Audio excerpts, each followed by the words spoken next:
obviously had a bunch of passengers on board. Pray for those folks. That's all coming up. So much more. Obama's been caught working with Hezbollah to deal drugs. That's mainstream news. You cannot make this up. But first, powerful report by John Bound. Mueller ignores the Fourth Amendment to foment a coup. It's not looking good. It's quite sad to see that. So my people were very upset about it. I can't imagine there's anything on them, frankly, because, as we said, there's no collusion. There's no collusion whatsoever. But a lot of lawyers thought that was pretty sad.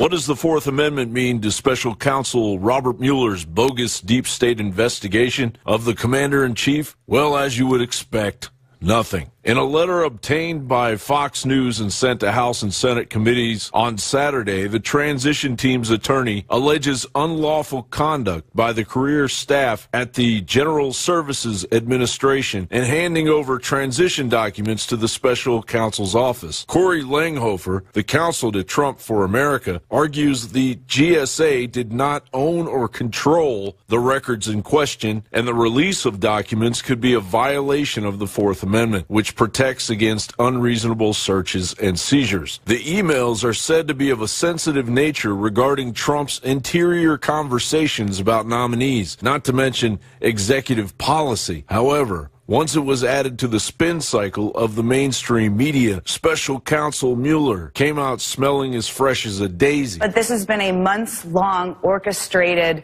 frankly pathetic, and also dangerous attack by Fox News, by many in the conservative right, to try to discredit Mueller. This is what they're doing is they're setting up the ground game to fire Mueller. And let me tell you, the majority of American people will not allow this. Move On has had more than 80,000 people sign up for a protest if in case Mueller is indeed fired. Over 500 events across the country. People are not going to take this. Except the Harvard-Harris poll released recently said 54% of Americans of all parties see the investigators as biased against Trump. Okay, so you may see it on your end, but polling shows different. That's one poll. There are many polls out there. This is a total distraction. Let me just say, this whole discussion is so interesting to me because it's all part of the Trump legal team assault on the integrity of law enforcement in this country, intended to distract people from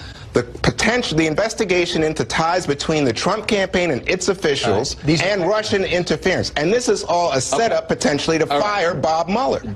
When Trump's lawyers come out and use the press to say Mueller's acting unlawfully, that creates a narrative for right-wing media to put on the bottom of the screen, to put in banner headlines on the website, to add more fodder to this narrative that the Mueller probe is illegitimate and needs to be shut down. I believe that the president wants all of this shut down. He wants to shut down these investigations, and he wants to fire Special Counsel Mueller. The rumor on the Hill when I left yesterday was that the president was going to make a significant speech at the end of next week, and on December 22nd, when we are out of D.C., he was going to fire Robert Mueller. Oddly enough, as the world turns, regardless of the beating of the dead horse of Russia collusion with the White House. We'll be back. Stay with us. It was Lieutenant Colonel Matt Smithmeck that joined us a year and a half ago on the broadcast. And he laid out how a shipment was going from a specific Arizona base of hundreds of millions of dollars of weapons, some of them high impact. That's grenade launchers, anti-tank weapons, you name it, to the Mexican cartels and then to Hezbollah, but also to ISIS to fund both sides. Breaking, Fast and Furious was secret program to ship arms to Middle East terrorists. Adnan Salazar, March 30th, 2016. Now, he got physically attacked for coming on the broadcast and death threatened his family, you name it. So, again, 3 people attacked him from behind. And, of course, Tosh Plumlee's a very famous CIA whistleblower. He recommended Mr. Smithmeck. Tosh Plumlee is basically in hiding right now in South America. So that's what you have to go through to come on this show and do this stuff. These are very honorable men. And because of them, we now have this information. It's Politico. They're not going to give us credit, but it's all right here. And we'll give you the rest of the story. Obama letting Hezbollah deal cocaine all over Europe and all over the United States and work with Mexican drug cartels to ship drugs into this country. And the big story was Obama wasn't just letting them do it. He was shipping them anti-tank weapons, you name it. You go, why would they fund ISIS and Hezbollah? Because they want a crisis and a pretext to then move the U.S. military into the area.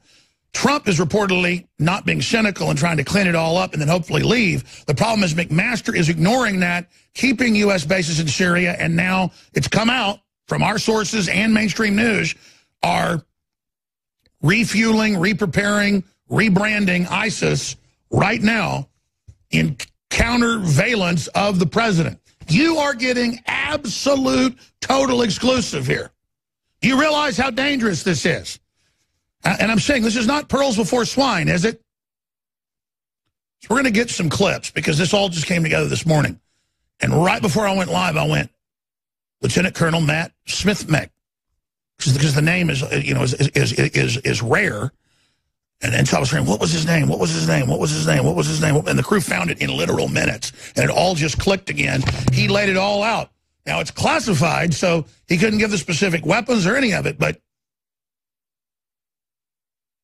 that's an active duty guy coming out and saying, Obama has us ordered to ship these weapons in 3 weeks. Can you believe how much courage it took for him to do that? People keep saying, when are we going to see the courage? When are we going to see people stop this? Well, you just saw it. Should have stayed in contact with Matt. We just have so many powerful whistleblowers and patriots on that I don't take them for granted. We're just in such a war politically, in the information war, and a pile of brass around us that we just, it's the fog of war here. But this is incredible. Out of all the huge news we've got, everyone's focused on the tragic 80-mile-an-hour Amtrak flying off the rails passenger train. Looks bad. No death toll yet. DrudgeReport.com, INFOWARS.com. We have the latest, but you add this to Obama working with Iran in one-sided deals, and Obama doing side deals, and Obama working with the Arab Spring as well. The secret backstory of how Obama let Hezbollah off the hook. That's the whitewash from Politico, because they know that Trump and his people are now on this, and that Obama is in deep trouble, and that they could get in a lot of trouble for what they've done if we focus on it and talk about it. And you've now got Congressman Bud Cummins, Congressman Jim Jordan, Congressman Trey Gowdy, all saying the FBI committed crimes. It was a group of organized stay-behind network engaged in organized crime fraud against Trump and the American people. We have them with their organized conspiracy, the entire operation, a very tight-knit group. Comey, Strzok, the Justice Department official, his wife heading up Fusion GPS, hired to create the fake dossier. I mean, it is a tight-knit group. It isn't the general FBI. And it's because of good people in the FBI and in the military and in the ATF, quite frankly. I'm not defending that bad agency, but there's some good people that we know all this. So it's all coming together. And I want to put the clips together today. I've got the crew on it, with all the different statements, because now you've got the former deputy director of the FBI, we played that yesterday, coming out and saying, these people belong in Leavenworth. We'll play that clip, by the way, when we come back from break. They belong in Leavenworth. And Adon Salazar deserves the Pulitzer Prize for working weeks on this story. And the lieutenant colonel deserves to really be defended. But instead, he got cracked down on. He got threatened. He got physically attacked. And we gave him our number and our info. We never heard from him again. God, who knows if he's even among us anymore. Plumlee's in South America. We know where. He doesn't want us to tell anybody. That's right. Tosh Plumlee has gone to South America over this. He's had to leave the United States. Very famous CIA contractor, knew Fidel Castro, knows all the big cartels, ran whole CIA operations, has left the building over this because there is a war going on behind the scenes. And they told Plumlee, off air, he told me this, on air, he said he was getting threatened. They said, listen, old man, we're going to come to your house and cut your GD head off. He said, fine, I'm dumping everything on you, and then he left the country. This is a guy until he retired 3 years ago that would be on the show with a line of C-130s lined up, loaded with heavy weapons to be delivered to ISIS, calling in saying, I got sources in NATO and the Pentagon and everywhere else that they're delivering high-pound weapons. Hold on. Hold on. We got to wait for all these aircraft. You're supposed to call them 50 minutes ago. And I talked to people that were with him. There's like a line of 10 aircraft about to deliver all the weapons. And he's going, I've got sources that are delivering these weapons. So you think about all that, ladies and gentlemen. That's what's going on here. That's what we're doing. Trump's not doing stuff like that.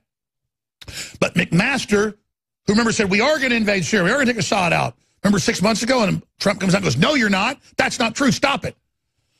But they built up these big forces right over the Iraqi border, and they are reconstituting the groups to go in and try to topple Assad again. That's why the Russians just pulled their troops out to take the high road, to say, just pull your troops out, follow the agreement, don't overthrow this country that allows secular people and minority Christians and others to live there. Stop. Stop. But Trump, as you've seen, has his agenda frustrated at every single level. People say, oh, he's playing a double game. No, he's not. I know people that talked to the president days after McMaster said that they were going to go in. He said, no, we're not. No boots on the ground. And I'm going to make a statement on it. And then he made a statement on it. And that's why they were flipping out, because Trump was able to talk to people then that would bring this stuff up and say, Mr. President, this is your promise. You said that. You know it's a quagmire. You know we need to stabilize the region, not be in there trying to stir things up. That's the old globalist agenda. Don't have to tell me that. Absolutely. What, you're saying McMaster is on television saying that? Yes, sir. He said it on CNN yesterday. So they sneak around like bad children, seeing what they can get away with, and they become outraged when people get a hold of them and tell them what's going on. That's why it's important for people to talk to the president when he goes out to speak, or his security detail, or anybody, to tell him about stuff, because they're trying to keep him totally isolated. But again, the secret backstory of how Obama let Hezbollah off the hook. He didn't let him off the hook. He let him deal drugs. He gave him weapons, and it continued in front of everybody, but now it's coming out. Stay with us. More on the tragic derailment in Washington State, more on the economy, more on the FBI's Democrat operation coming unraveled, the attempt to frame the president blown sky high. Ladies and gentlemen, we are live. And by the way, we're in the middle of the kickoff of the 34-hour transmission to celebrate our free, open society, the return of the republic, the global awakening, and to say the words that the globalists hate so much, Merry Christmas, in their lust to dominate and control and dumb down civilization. Now, there is so much to go over, obviously, here today, and so many big developments happening, but I was reading leftist and globalist publications this weekend, and they're panicking. They're saying Mueller needs our help. He needs demonstrations. Mueller needs people in the streets. Mueller needs a congressional investigation to intensify. Mueller needs us because he's not going to be able to get Trump impeached. It's falling apart. Congressman Jim Jordan's being mean. Trey Gowdy's being mean.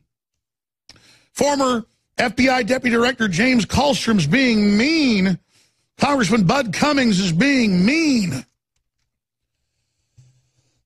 Yeah, there it is. There's Brian Stelter saying, Mueller is under attack. He's under attack. He's running around bullying people, getting stuff without warrants, spying on folks, manufacturing evidence, up to his eyeballs with the Russians, but he's under attack. That means Trump's fighting back. That means that they then got to whine and complain. They can dish it out, but they can't take it. Because they know, ladies and gentlemen, that they've been caught committing massive, massive crimes and massive fraud against our electoral process, against our president. Now Scarborough slams Fox News for fomenting a constitutional crisis could lead to violence. Oh, they're the ones fomenting violence with Antifa. They're the ones calling for a constitutional crisis going back a year ago. When Trump was president-elect, they're the ones that I've been warning you we're building towards this, and then when they finally trigger it, they're going to turn around and say, we did it. No, Hillary stole the election from Bernie Sanders, the nomination. Hillary tried to steal it from Trump. You're the guys that are in bed with the Russians and the communist Chinese. You're the ones that sold out the country. You're the ones that manufactured the dossier. You're the ones that have been caught. And now you're getting more shrill, you're getting more panic, you're getting more crazy. And the weak-minded people that follow you and buy into all this, they're getting more violent. They're attacking more people. They're shooting more Republicans. Their neighbors are Republican. They shoot them. Their neighbor's a Republican congressman. They shoot him. Their neighbor is a Republican legislator. They shoot him. Or a mayor. This is the new, oh, you're a Republican on the city council. I'm going to shoot you. Because you're a Nazi, and I'm a soldier in D-Day fighting you, because it's so horrible what Trump's done, trying to restore that country, trying to break the back of political correctness. It's so horrible that you live in this echo chamber that we've got to go attack our Republican neighbors like Rand Paul right now. So that's where this is. And now Scarborough says the violence is coming. The violence is coming because they've been caught making up the assaults that Trump supposedly engaged in, making up the Russiagate, making up what he's done with the economy. But as the economy begins to come back, their panic only intensifies. And they've been caught. Their whole hope, the insurance policy to bring down Trump, has now been blown into a trillion little pieces. And when is McCabe going to resign, the director of the FBI? When is Mueller going to get indicted? You see, that's why they're spinning it now, that Trump better not fire Mueller, Trump better not fire Mueller. That's the line in the sand for nationwide riots. That proves he's corrupt. Well, he should be fired for all the fraud he's involved in. But, hey, leave it there. Go, oh, no, Mueller's going to stay. And Trump comes out all weekend in statements and says, I'm not firing him. He's a disgrace. He's a joke. He's a fraud. They go, oh, don't attack him. Don't bring up that you got the emails and the text to how it's all an open and shut conspiracy by your operatives in the FBI to take out the duly elected president. So that's why Trump says, I'm not considering firing special counsel, but they don't stop. They don't stop. They don't stop. They don't stop. They come out day after day and say, yes, you are. Absolutely red line. Eric Holder, the incredibly corrupt former head of the Justice Department that was involved in all these cover-ups and Uranium One and everything, calls for protest if Trump fires Mueller. Remember what Antifa came out a few days ago and said, we're going to have nationwide, basically, rampages if he fires him. And notice he then says exactly what they said, because it's all a Soros playbook. And here's another one. Trump, my people are very upset about Mueller obtaining emails illegally, which show nothing. They claim that's being mean to Mueller, to point out, you violated my rights. You SWAT team raided all these people. You got caught lying. You lied to get a fake warrant. That's bullying to stand up for yourself. Mueller walks over and stabs Trump right in the chest, and Trump says, that's not very nice. And they go, how dare you? I just stabbed you. Trump's transition lawyer, Mueller improperly obtained documents in Russia probe. Even CNN admits that he breaks the law. And the real problem is, see, Trump to unveil America First national security strategy today. That's why they're so upset. So let's play a few clips. Here is James Kallstrom on Fox over the weekend, former deputy director of the FBI, saying these people belong in Leavenworth. Here it is. What can an FBI official, an FBI agent do to stop a president from getting elected? Well, I think he can do what this guy tried to do. He can fabricate things. He can make up stuff. He can lie. He can be a total moron. He can recruit others. You know, he belongs in Leavenworth, this guy, in my personal view. I don't have all the facts, but from what I know, he belongs behind bars. This guy is, you know, these things cannot happen in a democracy. Yep, total fraud. Let's go ahead. Here's Bud Cummings. Here's part of the clips. Congressman takes on the FBI plot and exposes the FBI plot against Trump. So let's go through some of these issues. I mean, the number 3 guy at the Department of Justice, the number 3 guy hires his wife, who works for Fusion GPS. She's hired to do research about Trump colluding with the Russians. At the same time that we know that Hillary Clinton and her Clinton Foundation took $140 million after allowing the sale of 20% of the U.S.'s stockpile of uranium. Some people call that treason. That happened, and yet Bruce Orr's wife is hired, who works for Fusion GPS. They come up with this dossier, which we know is a bunch of garbage, and that's actually the justification for wiretapping the Trump Organization? Yeah, I mean, we find ourselves here, it appears, on the basis of a fraud that was perpetuated on the FBI and the Department of Justice and the United States intelligence agencies to form a predicate based on this fake dossier. And there were people along the chain that knew or should have known where it came from, who paid for it, and how credible it was. But it was used for foreign surveillance. It was used to unmask United States citizens. And then it was formed as the predicate for a special counsel that we We're going to go to break and come back with the rest. This is so critical what you're watching, ladies and gentlemen. The whole thing is coming down a criminal conspiracy of Democrats inside to engage in fraud against everyone. All right, we've reached an extremely dangerous juncture right now. The globalist program to block the American reboot and the attempt to simply get our sovereignty back into the United States and to get our own country under the control of the people again, that has them pulling out all the stops. But every one of their operations is failing right now. So they are going to full weaponization, where every comedy show, every major TV show, every news show, every newspaper is basically saying, let's get violent, let's attack Trump supporters, let's attack Trump, let's have a civil war. And they just hope they can foment enough violence and enough intimidation and enough bullying to make the American people roll over to their demands. And it's very sad to see the very weak-minded people, even as the economy comes back and good things happen, they really believe that the American people and Trump are physically hurting them, so they're going out and physically attacking, they're bullying. Scarborough, again, the clips coming up, has come out and said that Trump is so horrible that he's going to cause violence in America to erupt, while the former Attorney General calls for people to hit the streets to remove Trump. And while they run full-page ads in the New York Times. And we say, hey, you're fomenting all this. They go, no, we're not. You're crazy. Scarborough slams Fox News for fomenting a constitutional crisis could lead to violence, because Fox News is daring to have congressmen on with the emails and the text messages and the FBI files where they met with the deputy director on how to keep Trump out of office and how to create an insurance policy, a made-up dossier to push the fake Russian narrative. We have caught them in a gigantic, arrogant, foaming at the mouth, arrogance-fueled, rabid dog, reckless, naked, bold, ridiculous fraud. Run by, it looks like, maybe 15 people in the Justice Department and the FBI. And that really makes me feel good to know that for all the problems in our government, they tried to keep it down to like 15 people, knowing that it would leak and they'd get in trouble, which, of course, it did leak. And people are going to start covering their butts now because they don't all want to go to prison.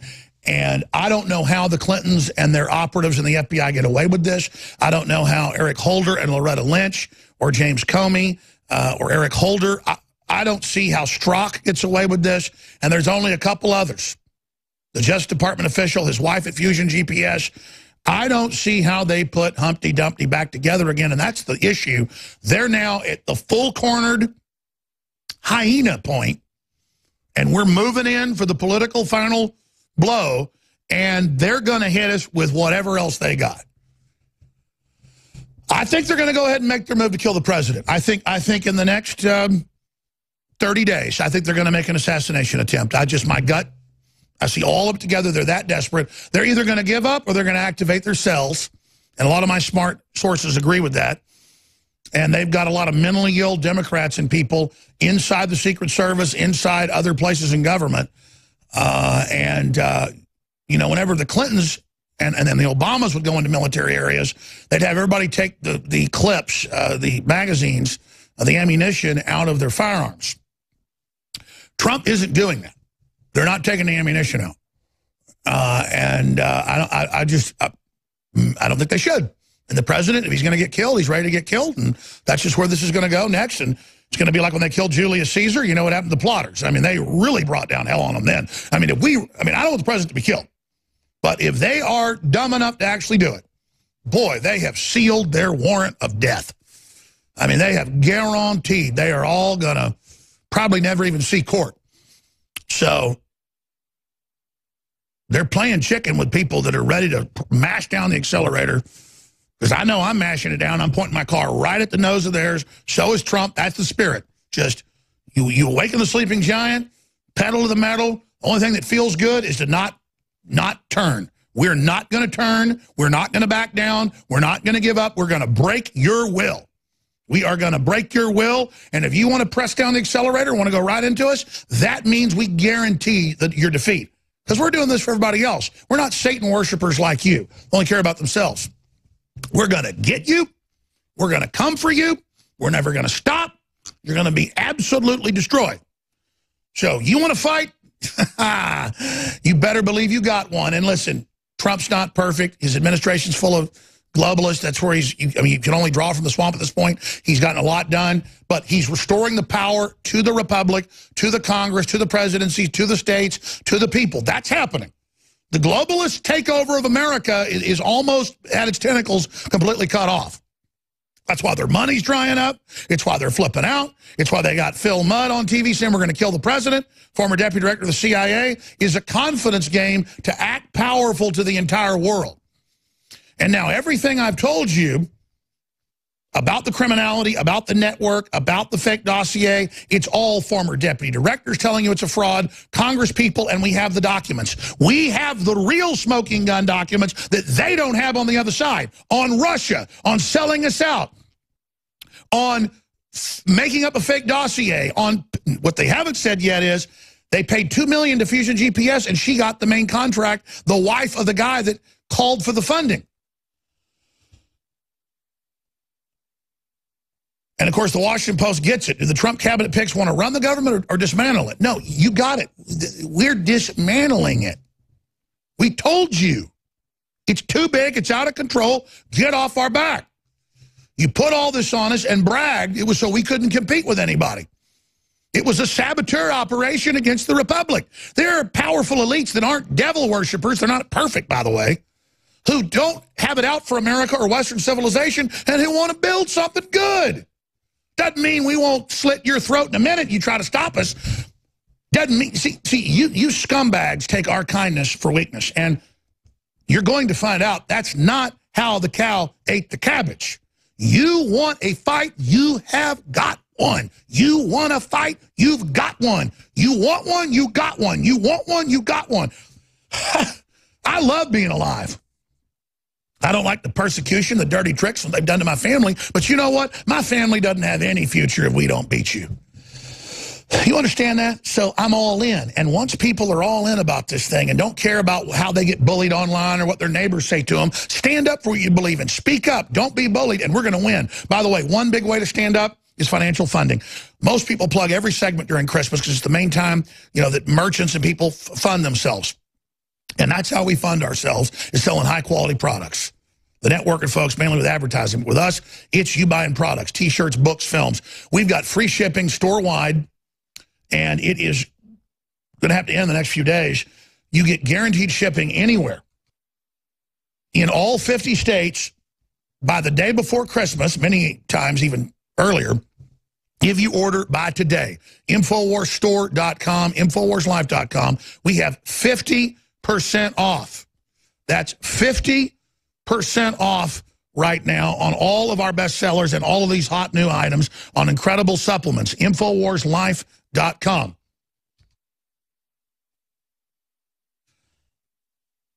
We have products that are simply amazing. And, you know, there always seems to be a Christmas gift that people just in groupthink, but in a good way, decide to buy.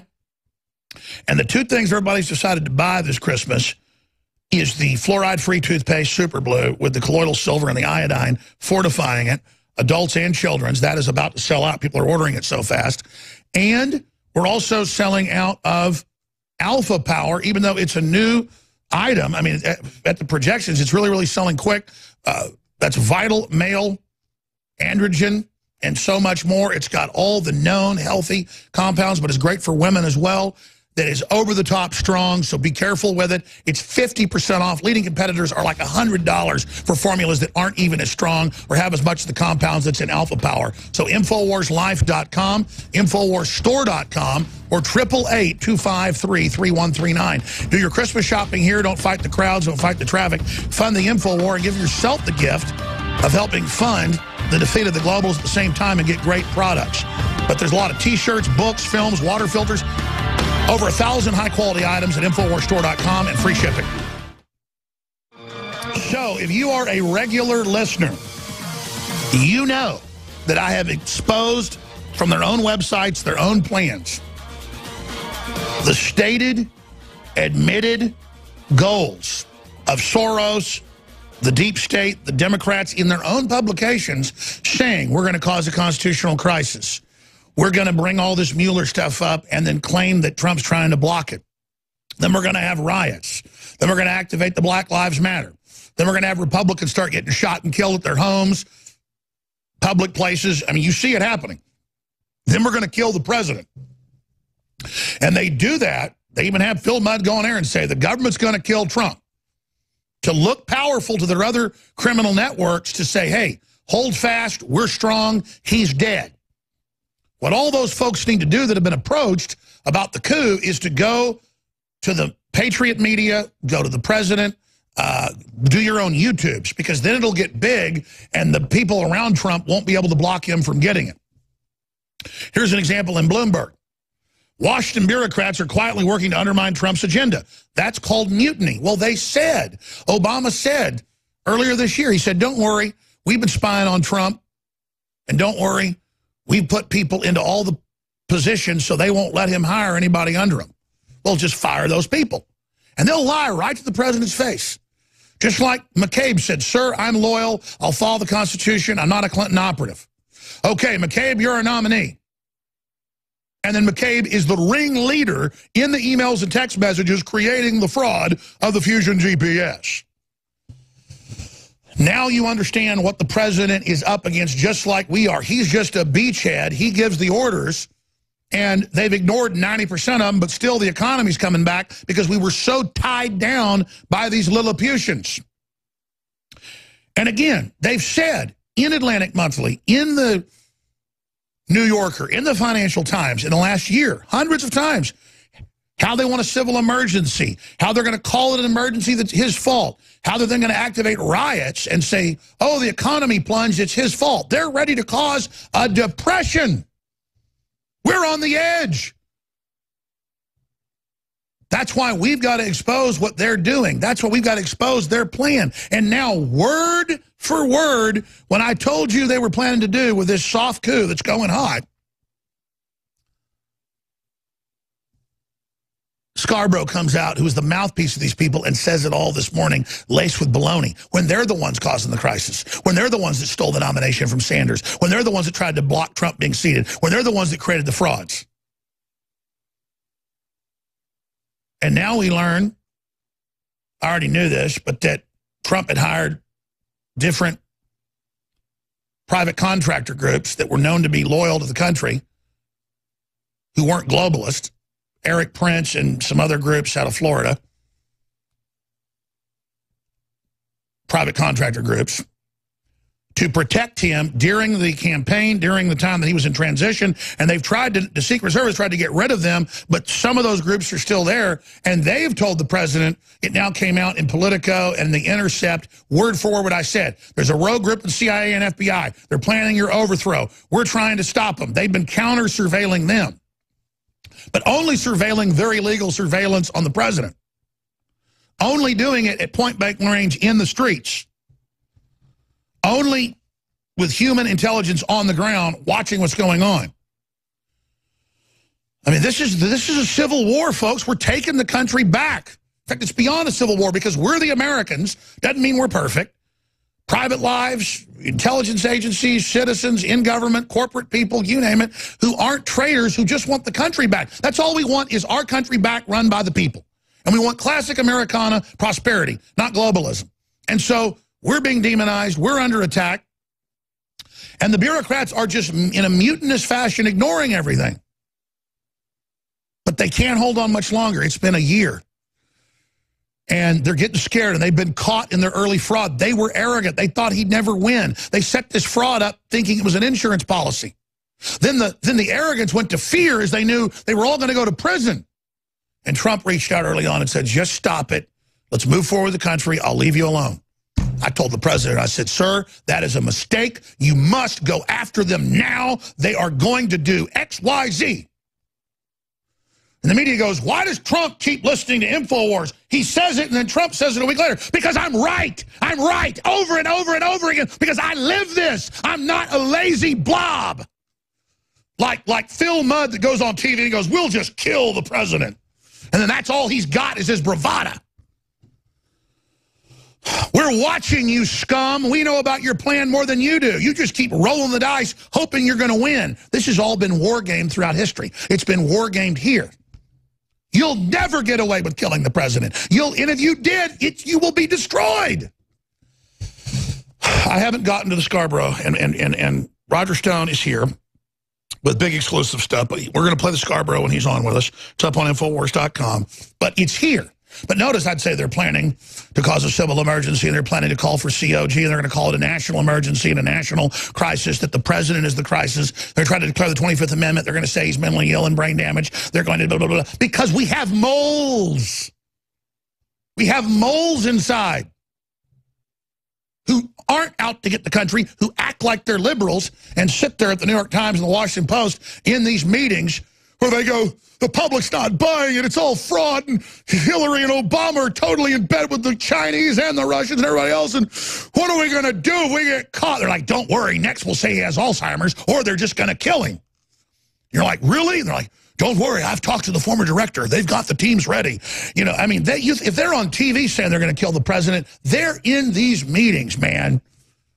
Because they got to hype their people up. They're like, we're scared. We don't want to do this. The economy's coming back. My 401k's up 40%. These conversations are happening. And they're going, you shut up. You're part of it now. We're going to kill that orange-headed piece of crap. Now sit down and shut up. And Phil Mudd's on TV. The government's going to kill him. You're just saying that because you're getting your ass kicked, you un-American piece of trash. You big, fat, parasite garbage. Again, scum, you want to fight. Just go ahead and try to kill the president. Go ahead. I mean, let's go. You want to fight? None of you will ever get away with this, you idiots. It's not Scarborough. Oh, I know he's got away with other stuff. So like any other piece of garbage, he thinks he'll get away with this. You're not getting away with nothing. And here's a little secret about me. I'm not trying to get out of this myself, you understand? I want to see you burn in hell.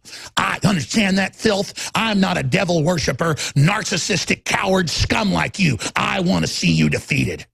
You understand that? And all of us have to have that attitude where we're not scared of anything. And we are committed, and we are not stopping, and that's it. That's it. You understand? Now, they will strike back. But these sacks of crud are going down. We have them shipping the arms to Hezbollah, Obama. We have that Marine Corps Lieutenant Colonel coming on that broke it all here in March of last year. The whitewash is in the Politico today. The secret backstory of how Obama let Hezbollah off the hook.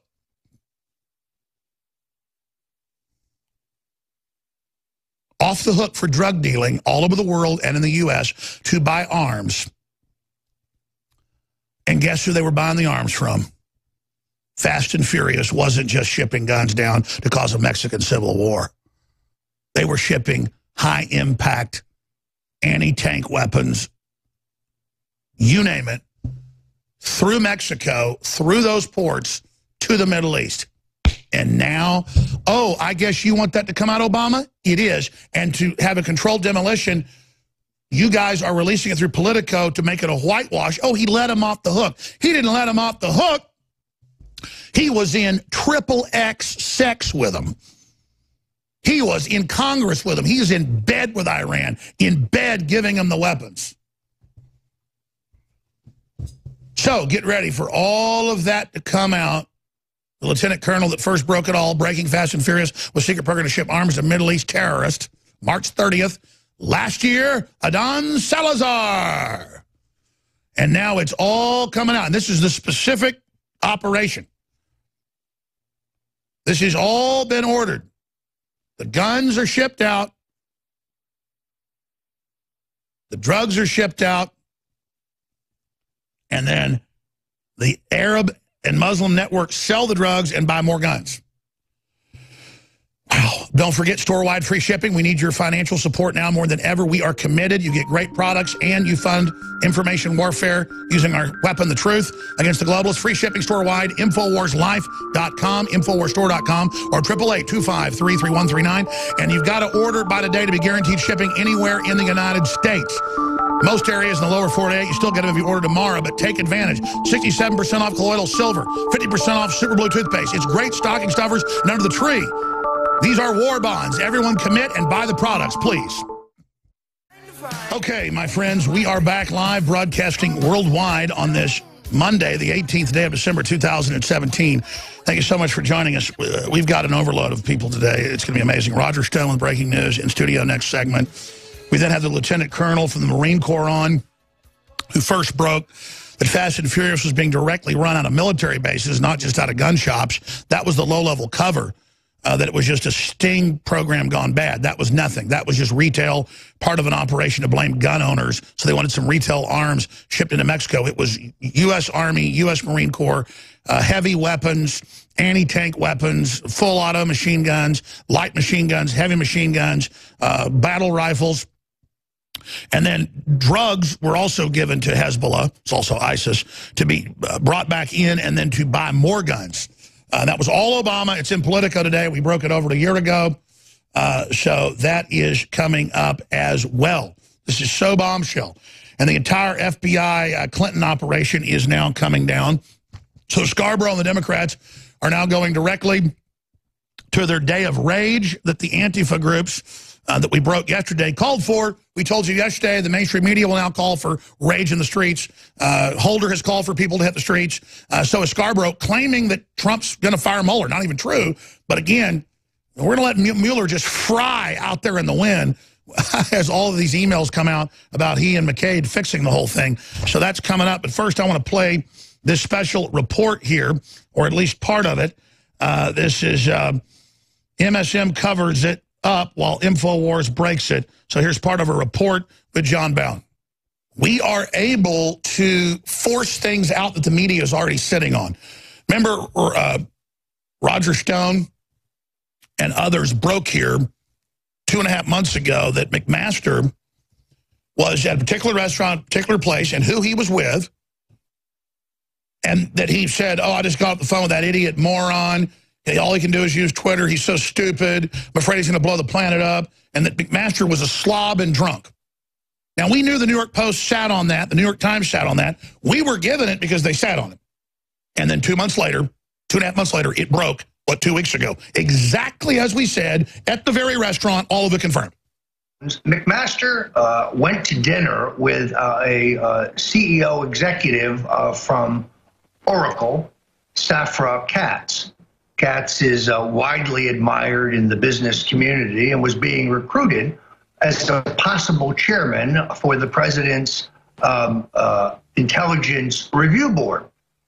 McMaster became exceedingly inebriated, according to the report I have received, and during the dinner took a phone call from the president, at least having the good sense to step away from the table.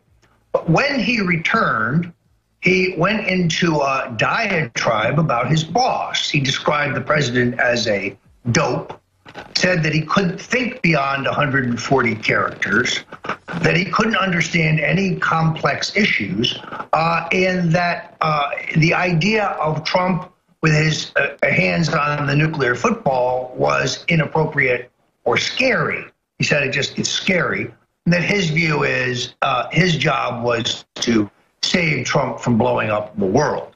McMaster, as I started out in April, he started purging anybody who was remotely America first, or anybody who actually cared about America. He had said that we need to get rid of all of the Trump people and bring in Obama holdovers. And then he said you can't even call people Obama holdovers. So right now we are in a war for the future of our nation, and McMaster is the greatest national security threat facing America.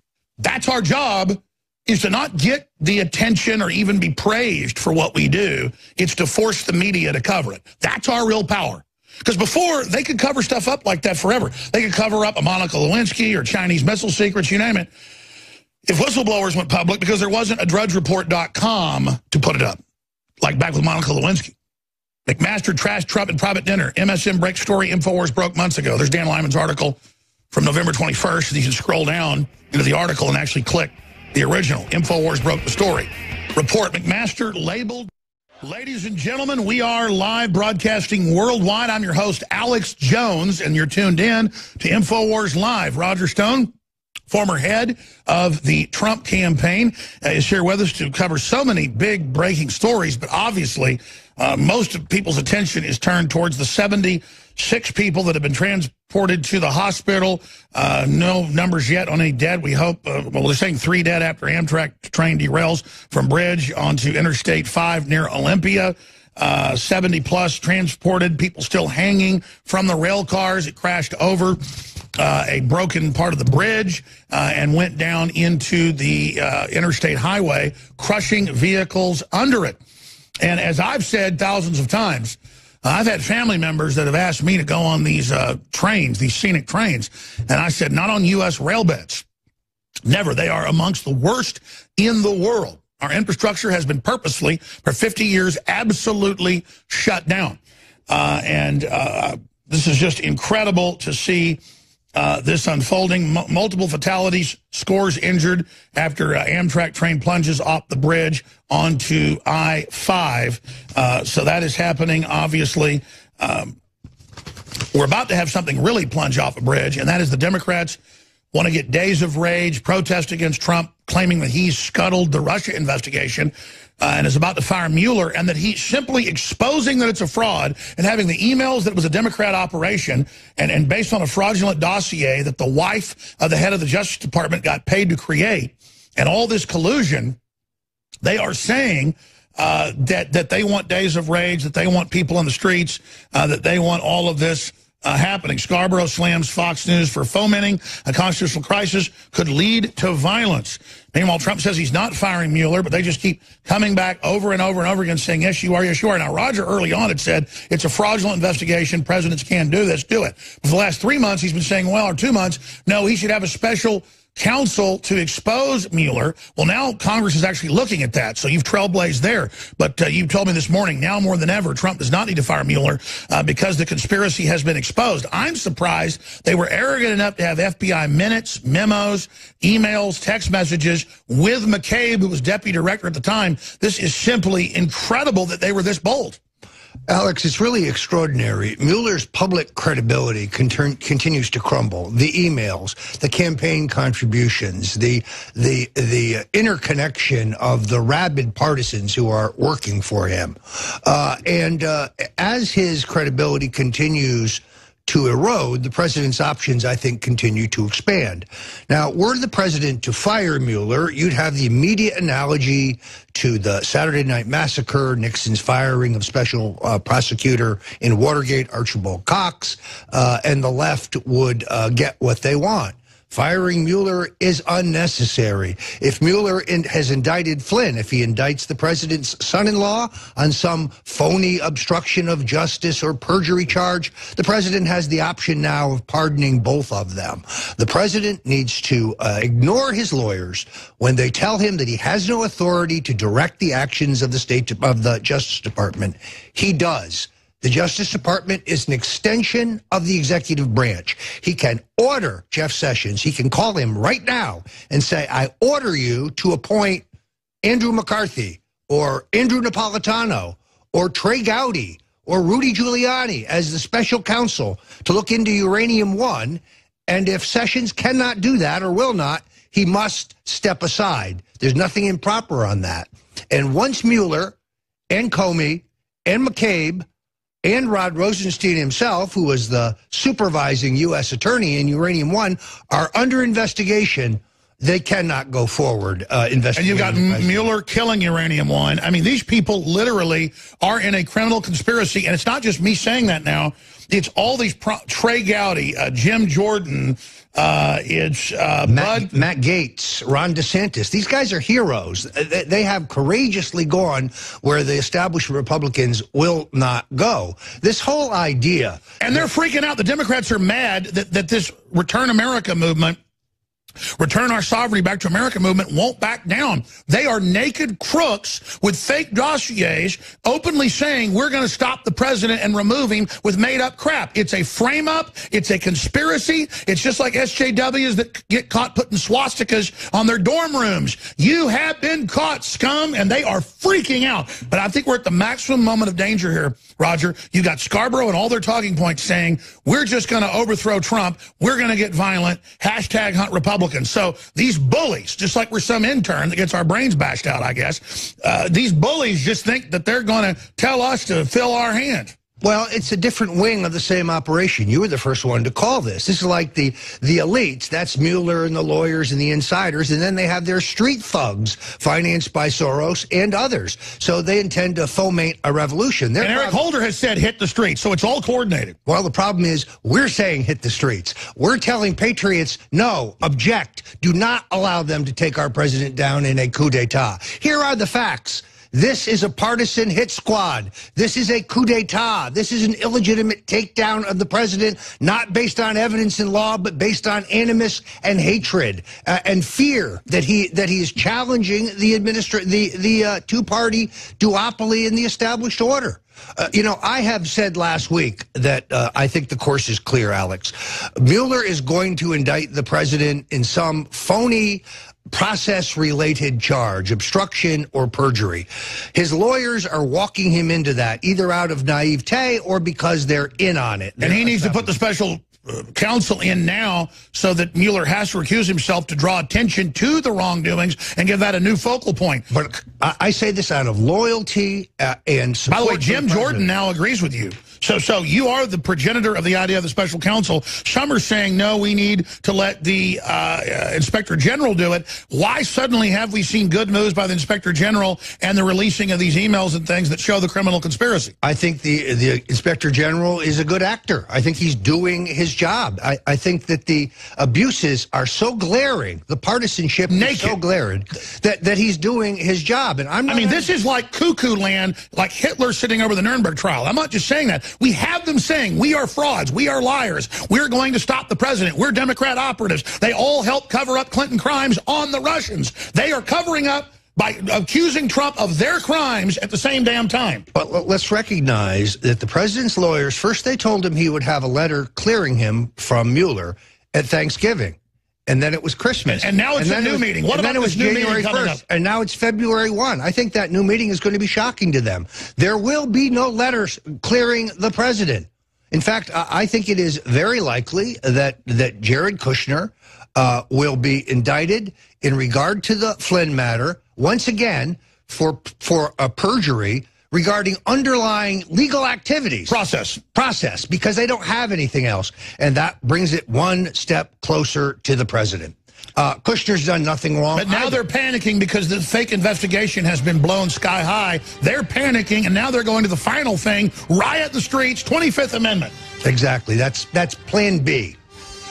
Man, I've got to brag. We have called this with total precision. But I guess we've read hundreds of history books about coup d'etats and these operations. No. We're conspiracy theorists. Yeah. Wait and see. Yeah. We'll be right back with the calls for fomenting revolution by the left. Then they're going to blame it on us. Stay with us. Coming up, Lieutenant Colonel Smith-Meck will be joining us, who exposed Obama shipping guns to Hezbollah and ISIS. Obama went ahead and shipped the next shipments, and that really made the military angry. I mean, yeah, lieutenant colonels going public while they're active duty. That is just wild. This is now in Politico. It's just huge.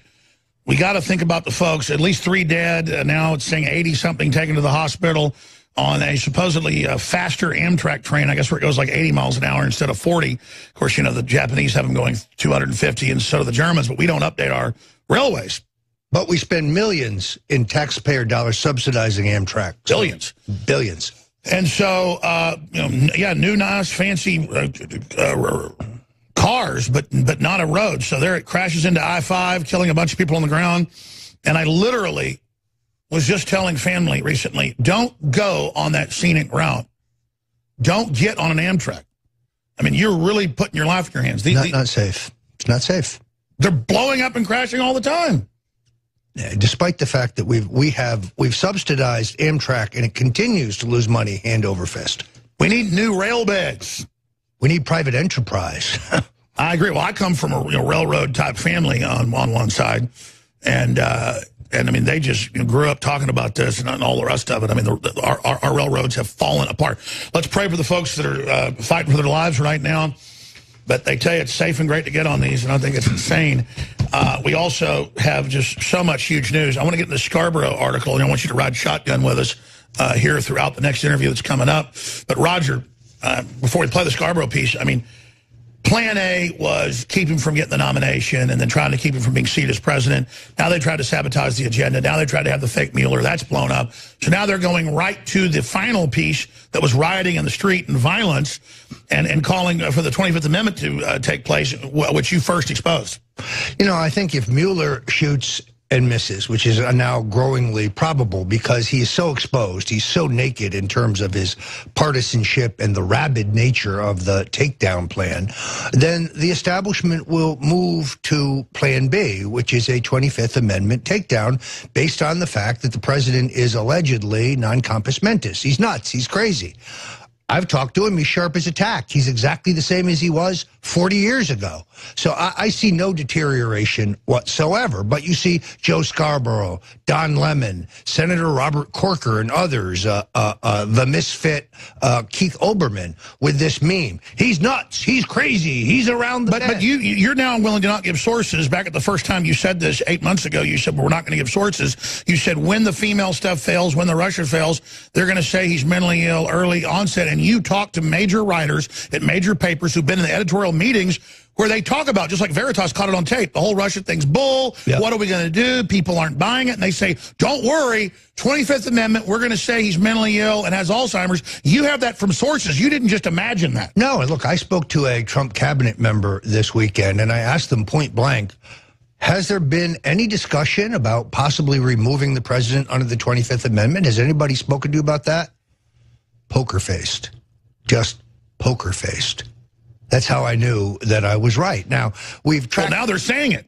Well, we've tracked Senator Ben Sasse talking about it. We've talked Jeb Bush talking about it. We have talked, we know that Nick Ayers, a high-level aide to Vice President Pence, got busted leaking anti-Trump Russia information. They made Mark Lauder, the press secretary, take the fall, but it was Ayers. So, and we know now that Mike Pence did demur, according to Jennifer Jacobs of Bloomberg, in that episecond when the Billy Bush tape dropped.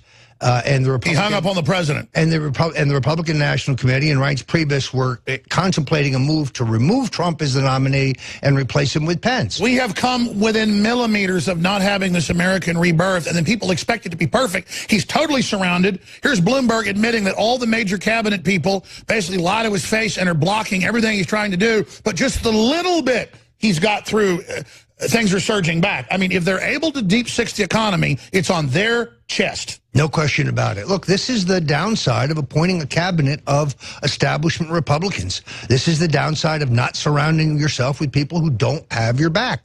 No, there's a few standouts. There's a few loyalists, Wilbur Ross at Commerce, Linda McMahon, and so on. But by and large, you have establishment quislings, people. And Trump just thought, like in business, hey, if I bring you in and you have the expertise and I'm the executive, you're not going to hate America, you know, against its own prosperous and your own. Yes, they are ideologues that were hired to begin with by the globalists because they hate America. They have an existential lust of defeat it and mount it on the wall because they're little beta cuck garbage. Well, and one opens the door to another. So you hire a Rex Tillerson, and the next thing you know, Condoleezza Rice is running the place. And all your assistants... But it is good news that Habib Powell got jettisoned out the airlock.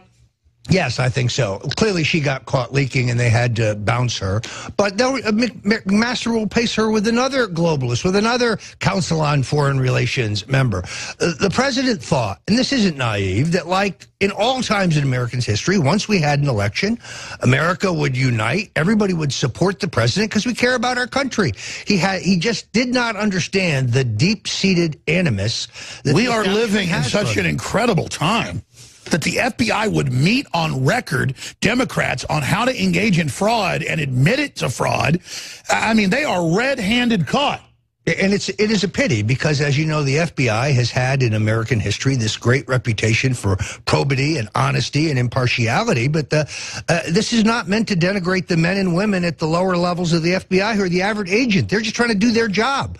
But at the top, this is rotten to the core. It has become a politicized... It's become a Democratic Party whorehouse with a bunch of arrogant cucks that think they're God. Well, I would argue that it's become a globalist establishment whorehouse because guys like Mueller do dirty work for the Bushes and the Clintons. And they sell out to all these offshore globalists in foreign countries. In fact, they're not Russian agents. They're not Chinese agents. They are pimping us out. They are selling us out. They are sitting there as a clearinghouse selling out the country. And look at it.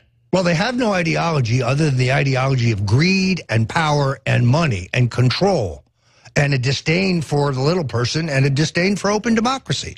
But they're not Republicans or Democrats. They're not left or right. They're just evil and greedy. This is about money and power. Roger Stone is our guest. Before I go to break, I want you to ride shotgun with me. I have a huge whistleblower joining us who's been proven absolutely correct in triplicate and spades. Free shipping, store-wide. If you order by today, you're guaranteed in all 50 states. That means Alaska, Hawaii, that you get delivery before Christmas from InfoWarsStore.com. And if you'll just shop to get great stuff like the fluoride-free toothpaste that's so high quality as gifts, that's a great gift to give, or colloidal silver, 67% off, or Alpha Power, that is just amazing for stamina, libido, energy, our newest product, really strong, really powerful. That's 50% off. Brain Force, 50% off. And so many of the other high-quality products at InfoWarsLife.com, it will help fund our operation. Be sure and sign up for auto ship if you're getting it for yourself and get an additional 10% off. You can cancel anytime. Read the thousands of reviews. On average, what a 95. Brainforce has got a 92. That's unprecedented from third-party power reviews. InfoWarsLife.com, InfoWarsStore.com, or 888-253-3139. Thank you all for your prayers, your support. You make it all possible. And Merry Christmas. So, again, please do some of your shopping and beat the crowds. It's a win-win at InfoWarsStore.com. All right, we're monitoring the Amtrak derailment that's killed at least 3 people and now over 85 injured, crashing through the bridge and down into I-5 there in Washington State. Truly a tragedy. We'll be watching that. Roger Stone, former head of the Trump campaign, riding shotgun with us. But this news broke this morning, and Matt, one of the great producers, brought it to my attention and said, didn't you cover this back in March of last year, almost a year and a half ago? Or I guess a year and a half ago or more. The secret backstory of how Obama let Hezbollah off the hook. That's out of Politico. Let them deal cocaine. Let them buy arms. Now, that's what I was told by Tosh Plumlee, CIA whistleblower, and so many others off record. So Adon Salazar wrote the article, Breaking, Fast and Furious with secret program to ship arms to Middle East terrorists, ISIS and Hezbollah, to just destabilize. That's what Obama wanted. Now, we've got Matt Smithmack, who was retiring at the time, but he's now retired, 20-year veteran U.S. MC.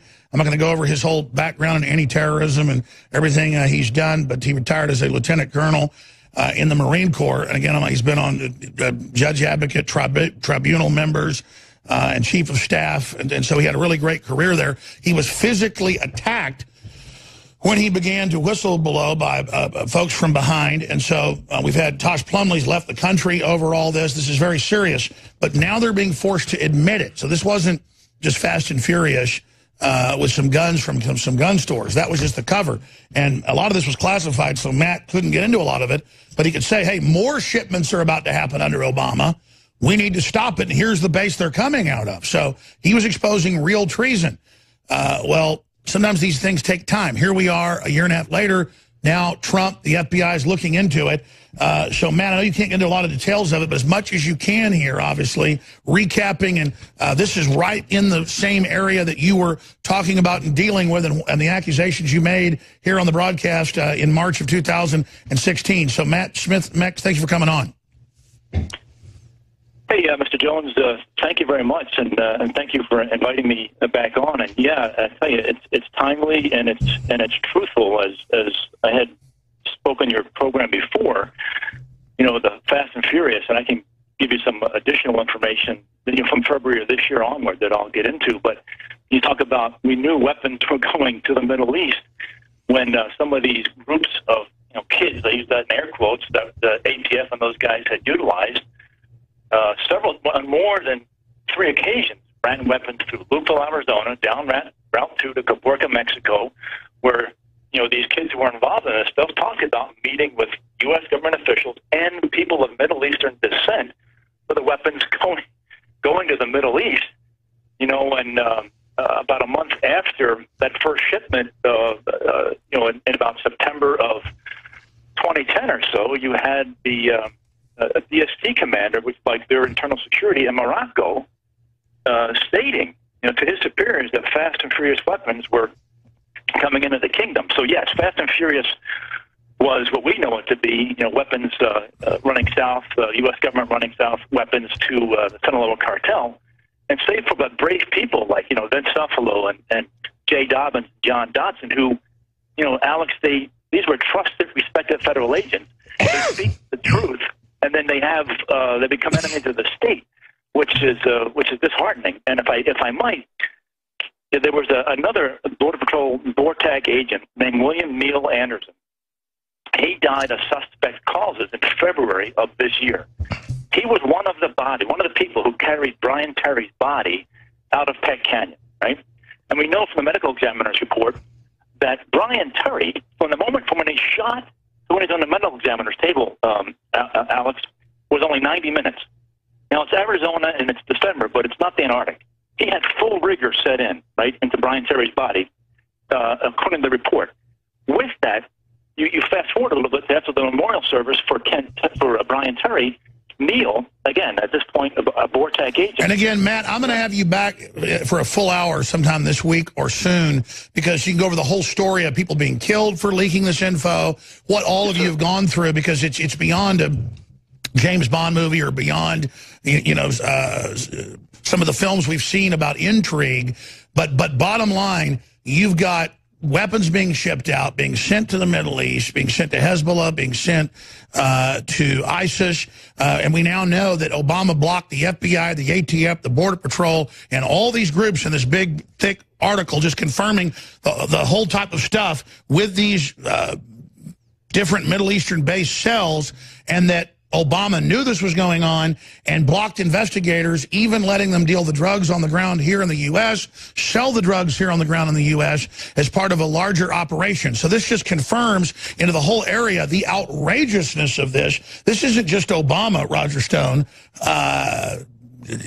turning a blind eye. That's how they're whitewashing it. This is confirming everything that the Colonel Smith Mech has talked about, and he's trying to remember the men who blew the whistle who would end up getting dead, and they'd find in their boots, you know, at home, hey, if I get killed, here's really the story. I mean, that's the whole incredible backside of this. Yet Joe Biden goes on CBS this morning, last week, and says, 8 years of Obama-Biden and not a hint of scandal. Really, Mr. Vice President? What about this scandal? What about the lies and the perjury of Eric Holder, the Attorney General who oversaw this monstrosity? I mean, imagine shipping out of Marine Corps bases huge truckloads of guns to kill Marines. Yeah, exactly. It's outrageous. It's treasonous, and it's a massive scandal, which we only learned about now, not while Obama's in office. Well, Matt, I want to give you the floor the last few minutes we have, but please try to book out some time to come on via Skype or phone again later in the week. We salute your courage. You've been totally vindicated. This is whole other even giant areas, not even related to what you broke, but also related to what you broke. It's just incredible how big this was. You were seeing one part of it. How big do you think this was? Sure, you know, again, I did see this is a small part of it, but you could put the connect the dots, and I tell you, when the telling part to me is when federal agents of character and courage, some, thank God, still alive, like the folks I mentioned, but also others like Brian Terry and William Neal Anderson, they speak up, they do the right thing, and they wind up dead because they become a threat to whatever pathetic plan was put in place. Men of courage who stood on principle, they die, and again, the families are still demanding and asking for answers, and hopefully President Trump will honor the campaign pledge he gave to the Terry family and help us to get answers on Fast and Furious, as we need to see now as part of a larger deep state. Well, he's trying. He is completely surrounded. They admit he is. They're now moving to kill him. That's the word, publicly and privately, and they're calling for the civil insurrection to begin on mainstream news to try to stop the restoration of the republic. We're in a literal fight to restore the republic from multinational interests that have seized the nation. I had a senior Democrat operative walk up to me on the street, somebody I've known for 30 years, a very serious person, and he said to me, well, Roger, who will assassinate the president first? Will it be a foreign power, or will we do it? That's the mentality in Washington right now. The president's in grave danger. There is a multi-level coup d'etat in the works. And there's this arrogance to talk about it by all these scumbags because they think that they're going to get away with it. That Rosenstein performance before the House Intelligence Committee was the most incredible tap dancing I have ever seen. This guy can't see the nose on the end of his face. It is so clear that Mueller is in the tank and that this is a get Trump hit squad. All right. Matt Smithmeck, retired lieutenant colonel, we appreciate your courage. Please come on later in the week for a full hour, and we'll get you on Skype so we've got a good, clear connection. Can you do that? Yes, sir, you bet. At your convenience. All right, thank you. No, whenever you can. Thank you, sir. And again, the whole story is just incredible of the people that people keep saying, oh, these feds are corrupt. When they try to not be corrupt, they get killed. And this is Obama literally funding the radical Muslims, using our money, our weapons. And he didn't just do it to destabilize. He was a jihadi. He is a globalist. These people are sick. And busted. Well, that's another thing. I mean, imagine what else is going to come out. We're going to come back and get to Scarborough and others basically calling for civil war in America, claiming we're calling for it with Roger Stone. By the way, Roger Stone just won the big defamation case that they ran against him, the Democratic Party funded. He's got Obama suing him as well. So we'll be back. Roger Stone is our guest. This all ties together. Trump is not firing Mueller. Mueller is in trouble. His whole fraud is disintegrating. So now they're going to say, oh, he is firing Mueller. So they can create all this anger and consternation and act like, oh, look, he's guilty. And they're hoping that story clouds the hearings where we've now learned the truth about the Russia collusion story being a manufactured hoax. This is confirmed in the emails, the text messages with the current FBI director. Wow, that's a great example of how Trump's got bad people advising him that that's who the Justice Department put in to replace corrupt Comey. Oh, you're getting rid of corrupt Comey. Here's the guy, the ringleader of Russiagate, confirmed he'll be your new FBI head. Yeah, no, it's extraordinary. Notice where this story came from. Trump is going to fire Mueller. The person who puts that out is Congresswoman Jackie Speier. Speier rhymes with liar. This is a grand strategy of Adam Schiff, the rabid left-wing congressman from California who doesn't want to end the Russian probe, despite the fact that we've spent millions of hours and millions of dollars and come up with nothing. So we put Speier out there to whip up a hysteria. Oh, Trump is about to fire Mueller. How would she know? How in the world would she know? I don't think the president has any intention of filing Mueller. Never interfere with your enemy when he's in the process of destroying himself. The guy's shorts are showing. It's clear that this is nothing but a rabid partisan takedown, infected with hate. Trump. By the way, you just won a big defamation case in New York. Yeah, I was charged with defaming this gadfly sore loser candidate. Well, let's not even get his name. Yeah. No, we don't need to. But it went to a Manhattan jury, Democratic Tammany judge, 6 Manhattan jurors, all registered Democrats. George Soros' people financing the suit. And the court found no cause. They dismissed the case in record time. And describe, you told me on the phone that literal Soros lawyers came in, and you said that it was like they were punched in the stomach when they lost. Well, I had 2 co-defendants, Carl Palladino, who is the chairman of the Trump campaign in New York and a great patriot, and Michael Caputo, a longtime associate of mine. The judge dismissed the case against both of them based on motion, and then he let my charge go to the jury, despite the fact that the charges against us were identical, assuming that the jury would convict. Well, the jury, those fine Americans, were able to look beyond the fact that they don't agree with me politically, but I had no connection whatsoever to defaming this guy, and there were multiple others who may have done so. The Soros lawyers, who I believe financed this case and kept it alive, it looked like they'd been kicked in the stomach when the foreman of the jury handed the not guilty verdict to the judge. And they admit, even in Politico, that Obama's law firm and people he hired are suing you and the president in an unprecedented case with no evidence for being Russian agents. What's extraordinary is that the top line of the Obama NSA, Clapper, Brennan, the Islamic convert, Hayden, the guy who had the job under Bush, have filed this extraordinary amicus brief in the case, as have the top aides to John McCain. They say it's secret and we can't testify, but the Russians did it. It's just a regurgitation of their same old lie. They just believe if you keep saying it over and over again, you don't need to produce evidence. We're the CIA. We're the NSA. Why would we lie? So they use their authority and their credibility because of their former titles, but they don't produce anything new. But I don't get to cross-examine them. They can butt into this case and make these false assertions, but I'm not allowed to question them under oath. Seems unfair to me.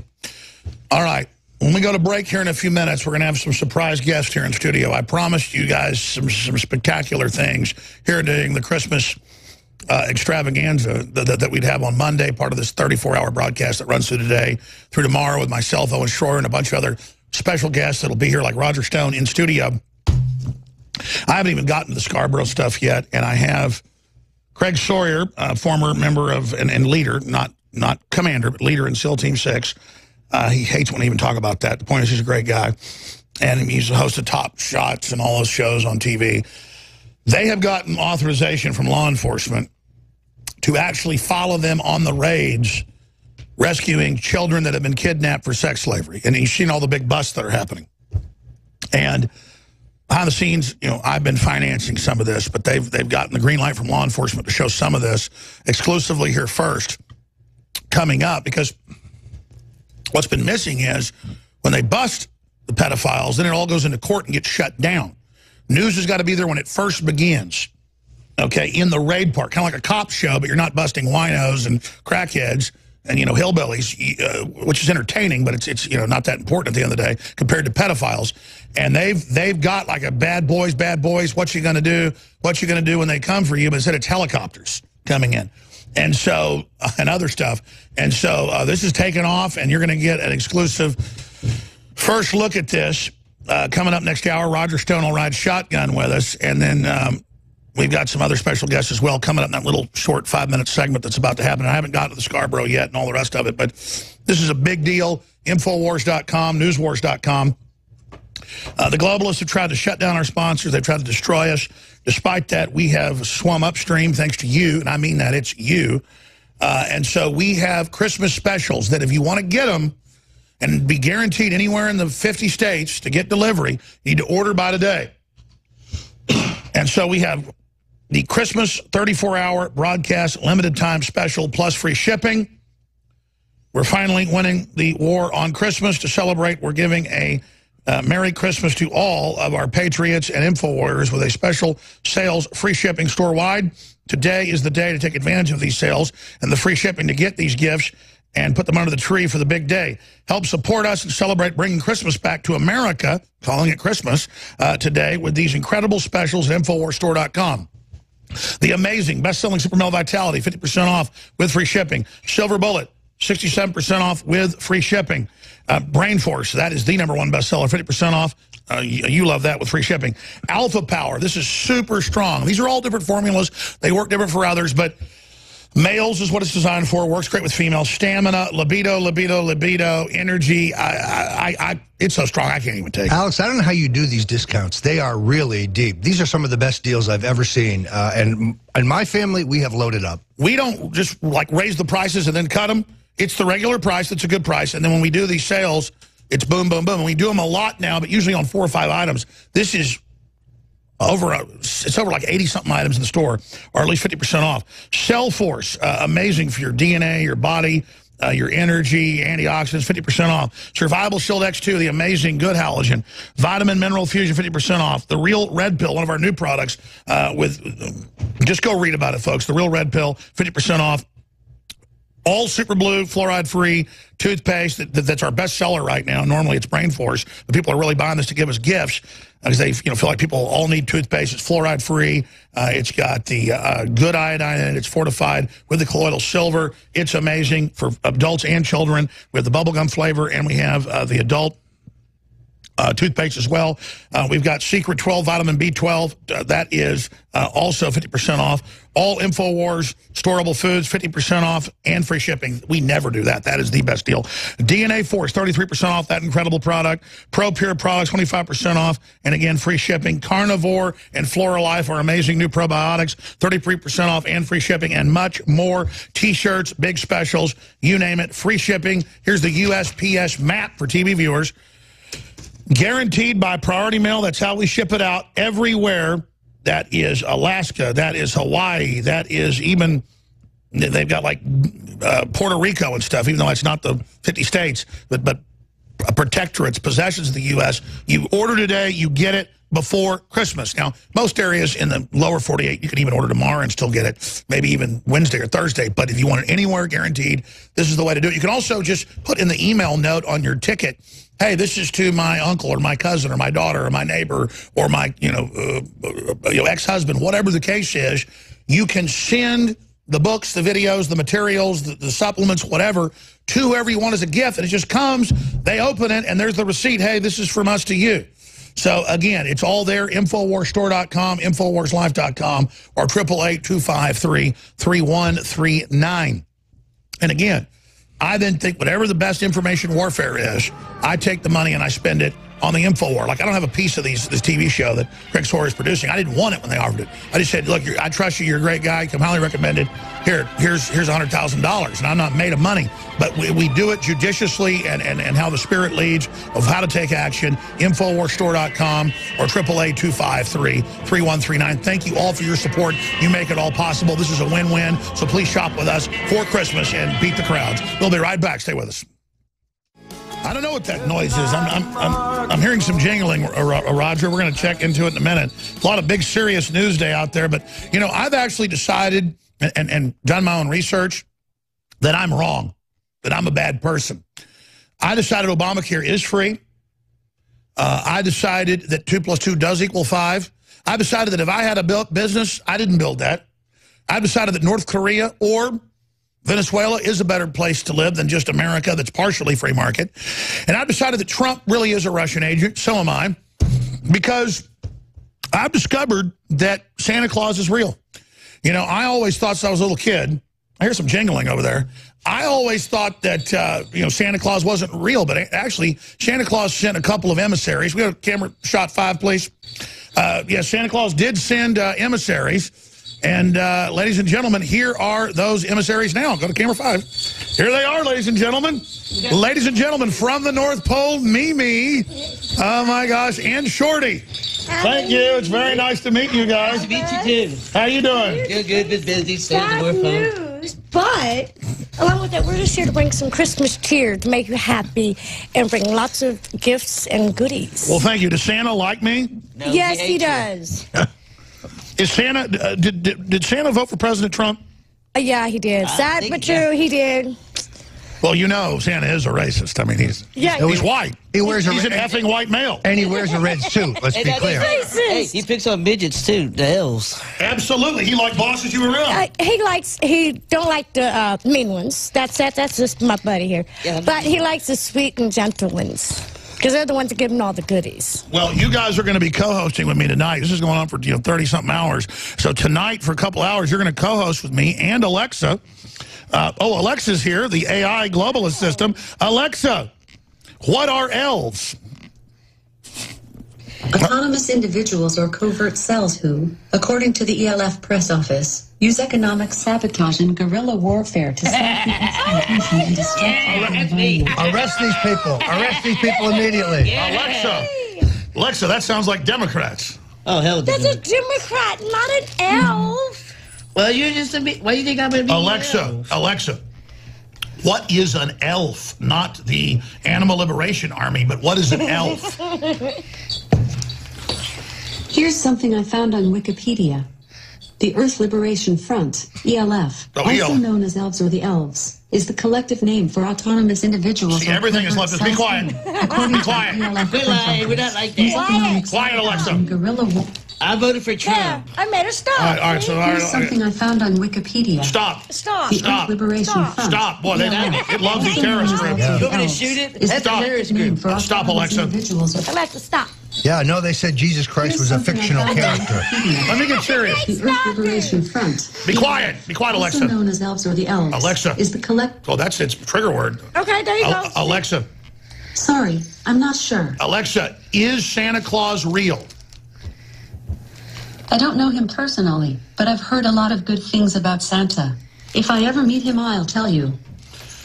Alexa, but they teach at universities that he's an effing white male. A fat slob. Let me ask you another question, Alexa. Alexa, I'm actually here with real elves. What would you like to say with them? There you go. He hung up. The AI doesn't like you. Guys, you are awesome. I can't wait. I'm going to see you more later in the hour. Go get some lunch. We got some lunch in there before you get back on your sleigh and everything and fly away. And there's your news, too. Thank you. Oh, you brought me news. Amtrak derailment train crashes. That's sad to hear, isn't it? Yeah, that's sad. What bad news? And don't blame it on the elves. We made it happy. We're not blaming you. We're not blaming you for that very serious issue, actually. That's the same Amtrak that I used to get over here. Well, I tell you, it's scary. But seriously, let's talk later about a lot of things that are going to be on my Christmas list, okay? Okay, you got to make a nice long list. Is it going to be a naughty or good? It's going to be good. I'm not a naughty person. Yeah, good one. Not naughty. All right, ladies, that's Mimi and Shorty here from the North Pole. It's real, like Obamacare being free and the Russia investigation being real. Thank you. Roger Stone is my guest here in studio, and I intend to open the phones up a little bit later in the 4th hour today. We have Matt Dubiel hosting, and I think I'm going to be co-hosting with him, and we're going to have 34-hour broadcast today. We're only a few hours into this right now, so it's going to go straight through tomorrow live. I'm going to be here tonight. I'm going to interview Alexa on air some more. I'm going to have the elves that we just had in the studio, some of the little people. You know, the politically correct folks say don't call them midgets or don't call them that, but that's what they want to be called. Nice folks from the North Pole. They're here with us. I thought we'd have some Christmas fun. Didn't know the news would be so heavy today, but let's get into the really serious stuff. Let's recap for people that just joined us before we break some new important news on the current ongoing plan to overthrow Trump and then reverse the prosperity, reverse the return of the republic. This is one of the most important times, Roger, undoubtedly, in my view, since the founding of the country. What do you think? Look, Alex, you and I had begun talking about the 25th Amendment takedown of Trump, which is the establishment's plan B if their hitman, Mueller, shoots and loses. And today they call us conspiracy theorists. Very shortly, they will call us sages because this is going down. There's an active operation in Washington. Senator Sass is involved. Senator Corker is involved. Jeb Bush is involved. Reince Priebus is involved. at all levels of the party. Mitch McConnell has his fingerprints all over this. And the way it works is simple. They're going to ratchet up all of the Trump is crazy, he's crazy, he's crazy. I don't think Corey Lewandowski helped this because of the way he depicts the president in his new book. No, I agree, but it's obviously not going to work. And so what do they do as that fails like everything else they've done? Well, they don't yet know that it's not going to work, and they're deeply committed to it. But people need to understand the background on Joe Scarborough. Matt Gaetz, who now has Scarborough's seat in Congress and worked for Scarborough, made it clear that Joe talked about running for president every single day he was a congressman. Joe Scarborough believes he should have been the Republican nominee in 2016. Joe Scarborough believes that once Trump was nominated, the guy he should have picked for vice president was Joe Scarborough. So he is deeply bitter and envious and jealous of the president. Now, he used to brown nose the president. He used to hang out at Mar-a-Lago and take free trips on the president's plane to Florida. So he's a scorned woman. Exactly. And this is all. And the word is Scarborough attracted to Trump? I think Scarborough has been attracted to women, mostly the kind you pay for their services. He runs through an enormous amount of cash, according to people around him. He's a wastrel, but he's not going to be president, and he's deeply jealous about the fact that Donald Trump is. Alexa, who is Joe Scarborough? Charles Joseph Joe Scarborough, born April 9, 1963, the American cable news host and former politician. Most people don't know Joe Scarborough was a registered Democrat for most of his adult life. Why did Joe Scarborough leave Congress? Sorry, I don't know that. Alexa, what was the name of the intern who had her brains bashed out in his office? Sorry, I'm not sure. Shouldn't we all know her name? Well, it's easily findable on Google. It looks to me like Alexa doesn't want to find it. That's right. Alexa, what is the Communist Party? A Communist Party is a political party that advocates the application of the social and economic principles of communism through state policy. Alexa, who is Jesus Christ? Here's what I found on Wikipedia. Jesus, also referred to as Jesus of Nazareth and Jesus Christ, was a Jewish preacher and religious leader who is the central figure of Christianity. Christians believe him to be the Son of God and the awaited Messiah, Christ, prophesied in the Old Testament. That's funny, Alexa. Last week when I asked you, you told me he was a fictional character. They've changed it. Busted. Let me ask her one more important question before we get to this Joe Scarborough news. Alexa, what is the Nazi Party? The National Socialist German Workers' Party, abbreviated NSDAP, commonly known in English as the Nazi Party, from the GER. Pronunciation of Nationalsozialist, the political party in Germany between 1919 and 1945. Notice she said socialists. Alexa, who was Adolf Hitler? Adolf Hitler was a German politician who was the leader of the Nazi Party, Chancellor of Germany from 1933 to 1945 and Führer of Nazi Germany from 1934 to 1945. Now, the last time we asked the question, she said he was bad and horrible, but didn't say that about Stalin, so they've had to update this. Yeah, well, Alexa, is National Socialism an ideology of the left or the right? Sorry, I don't know that. It's Alexa. easy. It's a left-wing ideology. It believes in control of the state. Exactly. Alexa, is socialism on the left or the right? Sorry, I don't know that one. Alexa, what is leftist ideology?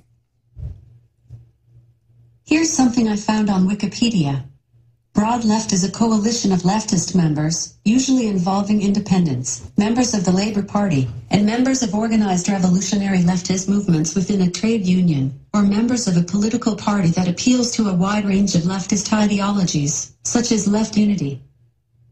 And that is the definition of communism right there. Yes, indeed. Amazing. Simply amazing. Back to Scarborough. Let's start playing some of this Scarborough where now they're trying to overthrow the president. And if we expose it's a fraud, we're calling for violence when they're the ones trying to foment it. Here it is. Through Alabama. You think they would have, I mean this, you think they would have learned their lesson and said, okay, well, we are really turning off younger voters. We're really turning off women. We're really turning off people who aren't just the most hardcore Bannonite Republicans. And what do they do right after that? They get state-run TV and Republicans going out saying, fire Bob Mueller. Something that the... It's state-run TV now to have C-SPAN hearings. And meanwhile, Trump's saying, don't fire Mueller. It's the same lie. It's just all lies. Yeah, in fact, even the fiercest critics of Mueller in the Congress have not called for him to be fired. They've been called on him to be reined in, and they've called for the appointment of a special prosecutor on Uranium One. I was about to say, you can't just give Hillary a pass on all this, and you just can't have, when they're all caught colluding and it's a fake investigation, somebody's got to go to jail. Well, wait a minute. We had a lot of trouble getting Hillary's emails, but Mueller had no problem getting Donald Trump's like that. Is it ironic that the guy at NSA, at GSA, who refused to hand over all the records of the Trump campaign to Mueller, suddenly dies, and then Mueller gets them? That's curious. Oh, man, I tell you. Alexa, what is Uranium One? Uranium One is a Canadian uranium mining company with headquarters in Toronto, Ontario. Not very newsworthy. Not very newsworthy. Alexa, who is the 45th president of the United States? The 45th U.S. president is Donald Trump.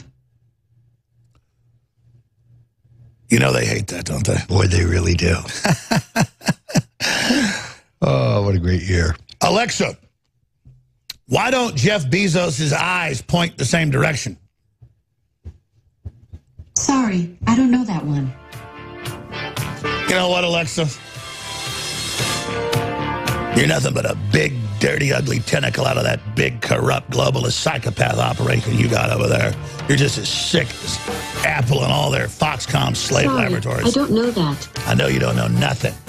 You want us all to be scum like you. All right, Roger Stone, we're going to play the rest of Scarborough when we come back. Then we've got Craig Sawyer. You're going to get some lunch. INFOWARS.com. Ladies and gentlemen, I have been given staggering information. You know, this information is so important I can't go on air at this time. I'm gonna air some tapes here and get ready with this because it's just too big. And we're gonna work on some things here in the studio. And then I'm gonna come back in a few minutes with the breaking information. I want to get it lined up. I want to get it prepared. I want to get it focused. So please stay with us. INFOWARS.com/show. Tell everyone you know, tune in right now. And we will be back here in just a few minutes. Let's go ahead and air the breaking down of Mueller's Waterloo. We're going to air that, and then I'm going to come back on the other side of that. We're going to air that now. We are transferring power from Washington, D.C. Last week, we saw congressional hearings as new documents were released showing total collusion between senior FBI, the Justice Department, the Clintons, Obama, Fusion GPS, where many of the agents' wives and husbands worked getting money from the FBI to create the fraud. We've now learned of multiple individuals that worked at Fusion GPS that then also had family in the FBI and Justice Department. And they're in the emails and text messages saying, we're going to set Trump up. We're going to make this up. We got to stop him. And, of course, it's known that that is all completely made up. But that's what they use to get the fake warrants and just all the rest of it. It's simply incredible. And then the media spins all of this like Trump hates the FBI. No, Trump hates the Clinton criminal network, the coup over the Bureau that got control. That's what happened. and how they've had a political reign of terror, prosecuting conservatives, libertarians, Christian groups, removing 501c3 standing, having the IRS harass people. I mean, it has been Dinesh D'Souza going to prison for doing nothing. 1/1 trillionth of what Hillary's done. This political reign of terror we've been witnessing that looks like something you'd have in communist China or Nazi Germany or socialist Venezuela today. This is Banana Republic garbage.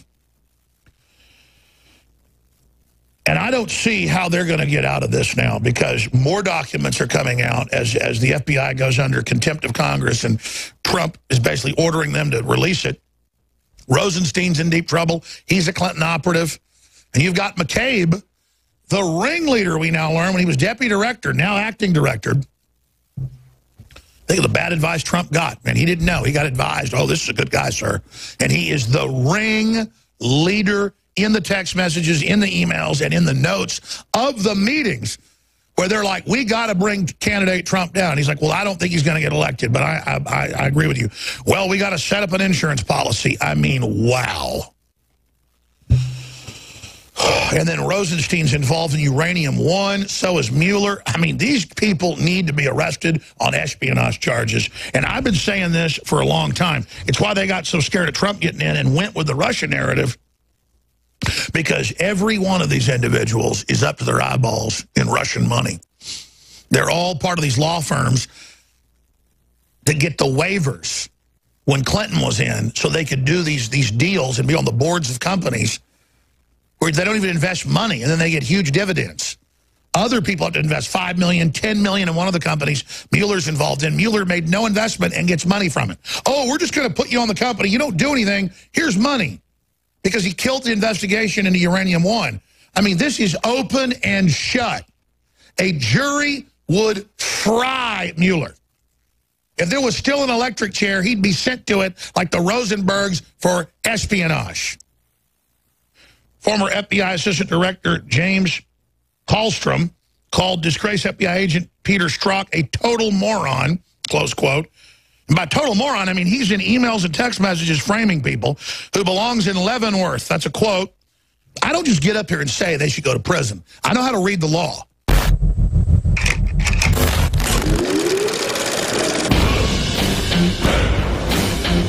And it's time for humanity to stand up in the info war and say, I don't know what's going to happen at the end of this, but you want to fight, you better believe you got one! From the front lines of the information war, it's Alex Jones. One of our great producers out here, Daria, who actually did intelligence in the U.S. Army and Special Forces, ran in here and said, look at this. We've been looking at this for the last 30 minutes. It's confirmed. And this is breaking right now here on air. Because when I learned this news during the last break, my head exploded. Because I remember Antifa pledging all over the country, but especially in the Midwest and in the West, to derail trains in areas where oil field work is being done. And now, it's going down. .org has removed the article, but it is saved on archive.is. Olympia, Washington, train track sabotage to stop fracking equipment. And this is from just a few months ago on 4/20/17. Early in the morning on April 20th, we poured concrete on the train tracks that lead out of the port of Olympia to block any trains. This action was done to disrupt the movement of trains carrying parts used in natural gas fracking.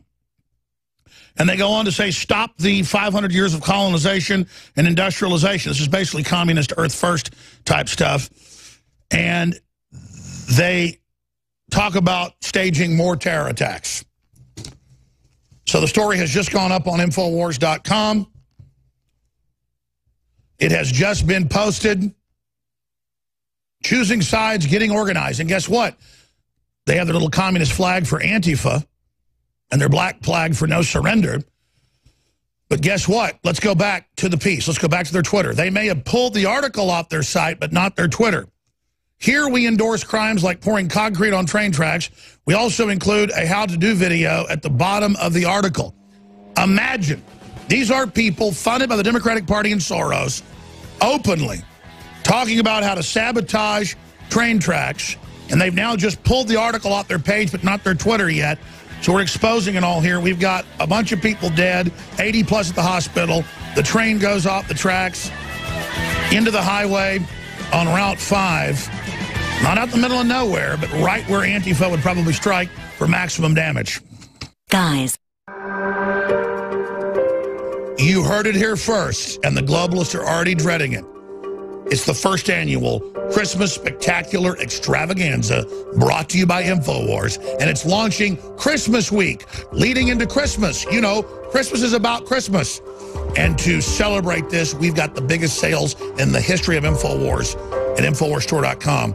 50 to 67% off all our best-selling items and free shipping. A lot of these items, high-quality supplements, nutraceuticals, Patriot apparel, water filtration, you name it, is loss leader prices right now because I want to celebrate the birth of Jesus Christ and celebrate Western culture and celebrate the resurgence of freedom. So find out about the mega sales and special broadcasts going on this week only at InfoWars.com/show and InfoWarsStore.com. Again, it is the Christmas Spectacular Extravaganza. Craig Sawyer joins us with some huge exclusive breaking news on law enforcement and military intelligence agencies around the Western world rounding up massive pedophile rings. So he's going to be joining us here in just a moment and be with us a little bit in the next hour. It hit me like a ton of bricks when I learned of this today because I remembered news articles where Antifa, communist socialist groups funded by George Soros, were openly calling for sabotaging trains that were in regions where oil drilling or fracking was going on, and where I read on their own sites calls for attacking Trump Tower, Trump golf courses, you name it. They say violence is okay. If you go to their Twitter page, they brag in Washington about attacking train tracks with concrete blocks that they form at the site for sabotage and derailment of trains. Here we endorse crimes, again in their own words, here we endorse crimes like pouring concrete on train tracks. We also include a how-to video at bottom of the article. We're not going to show you the how-to video, but before they take it down as evidence, let's download it. Now, I remember all this. In the last 6 months, they've already derailed trains in Washington, so now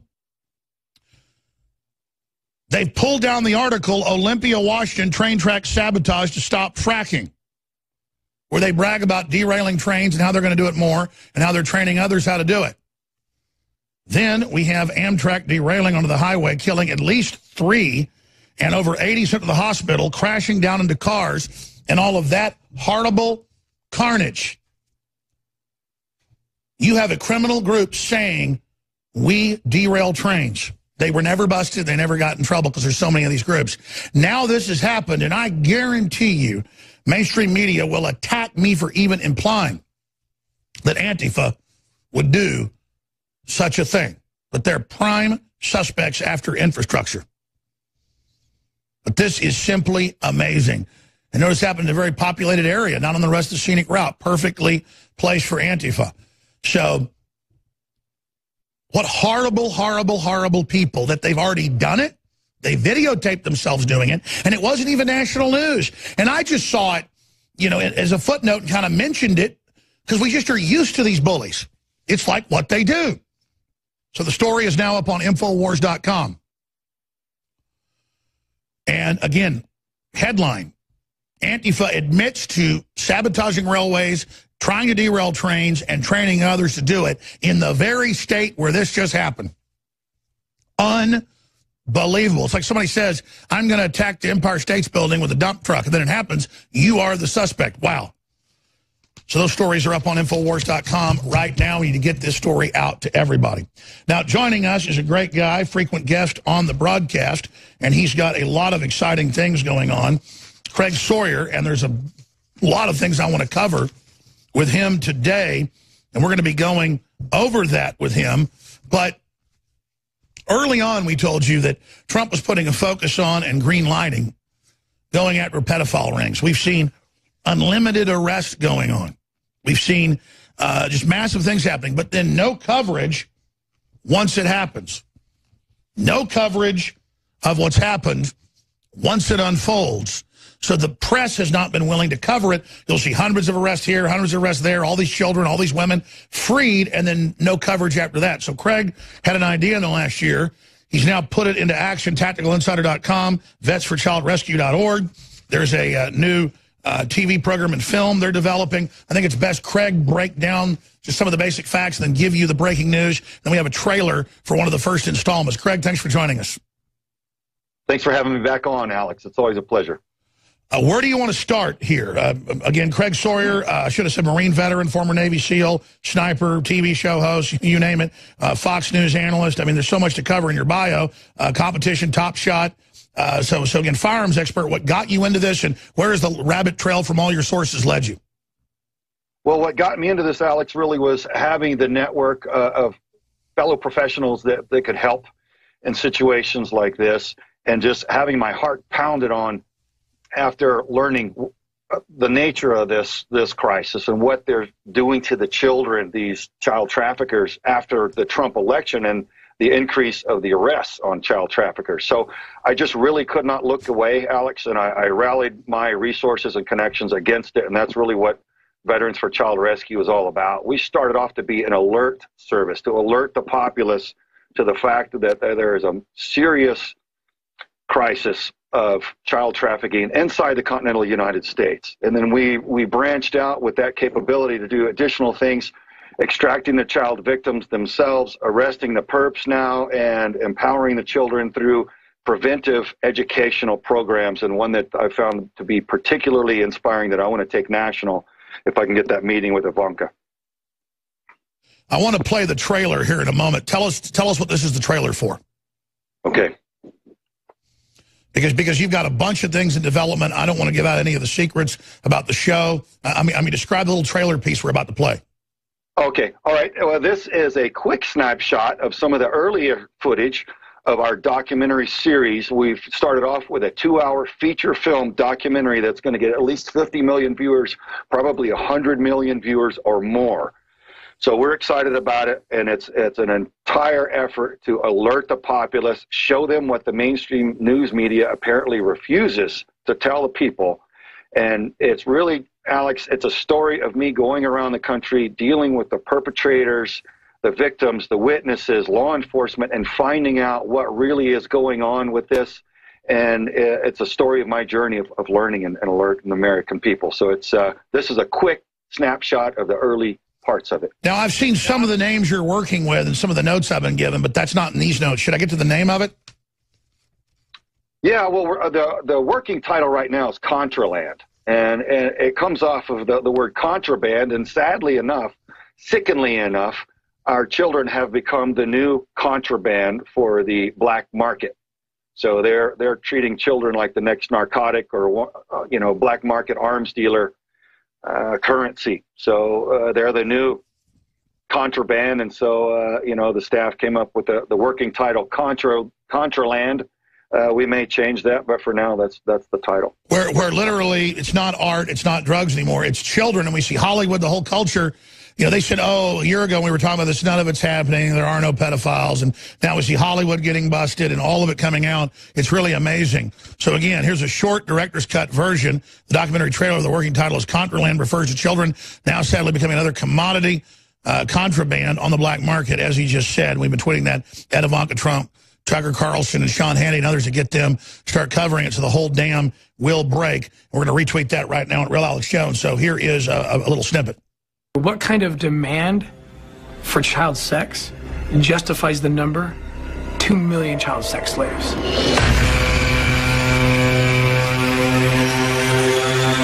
Everybody has access to your kids like they've never had access to your kids before.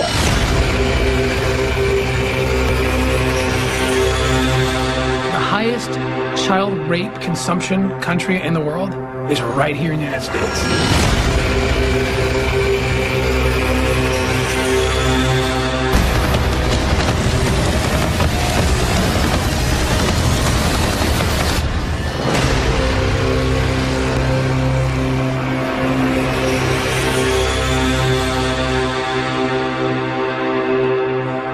to break and talk about this. From what I've researched, that's one reason the leftists and the globalists want to bring in all these, quote, migrants and undocumented and kind of not even have them be listed or named when they come across the border, is that then they can just disappear.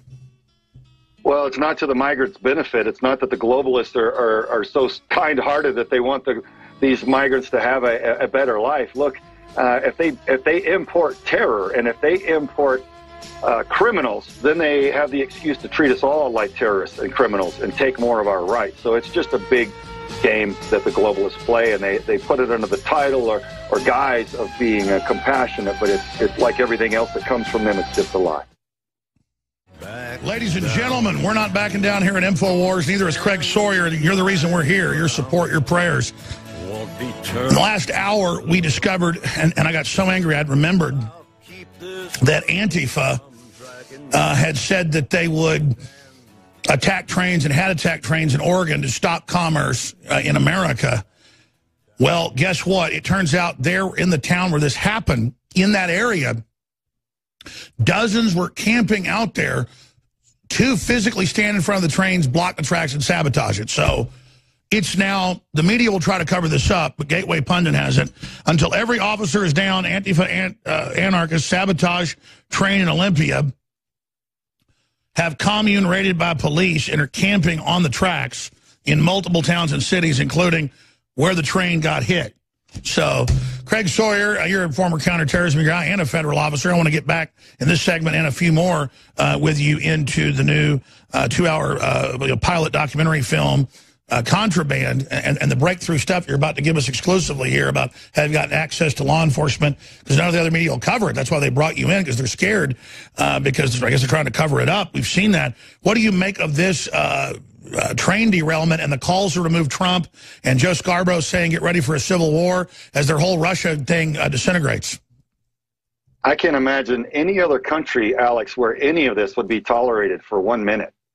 I would expect for there to be a massive law enforcement response to this. It's an act of terror. It's clearly an act of terror. My background's in counterterrorism. I know terrorism when I see it. I don't know why this is being tolerated. This should be answered with an overwhelming law enforcement answer, a swift one. This is just, only in bizarro world is this allowed to just fester and continue the way that it is. I don't understand it. Absolutely. And again, they're on their official itsgoingdown.org site saying we've sabotaged trains. Here's the video of us doing it, and we're going to do it more. And then months later, in the very area, nothing's done.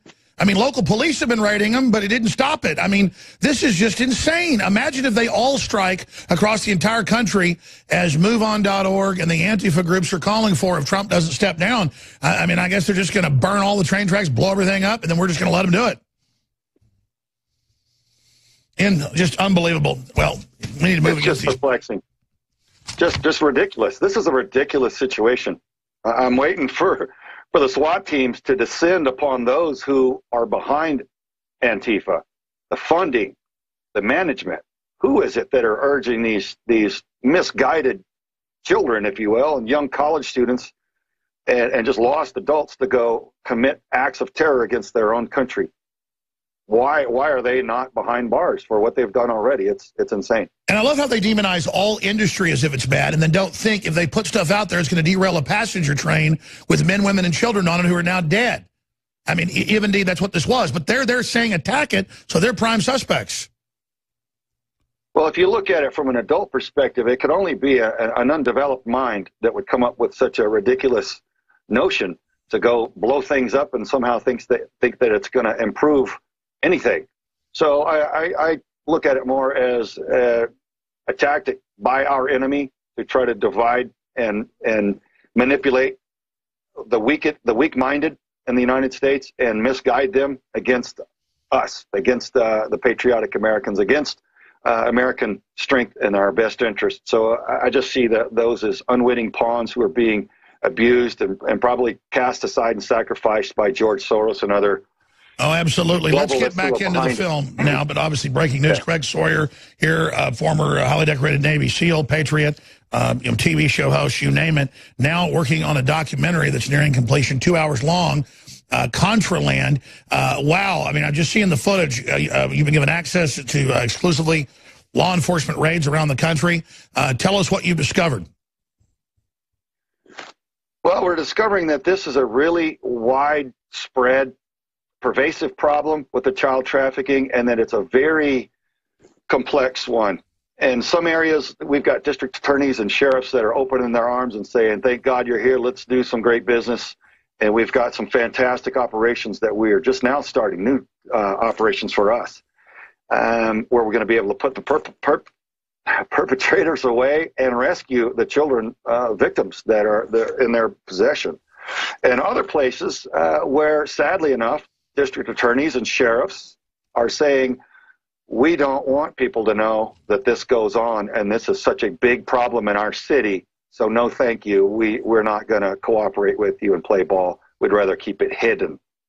And my God, to us, it was like a kick in the stomach, like, wow, no wonder this is so big.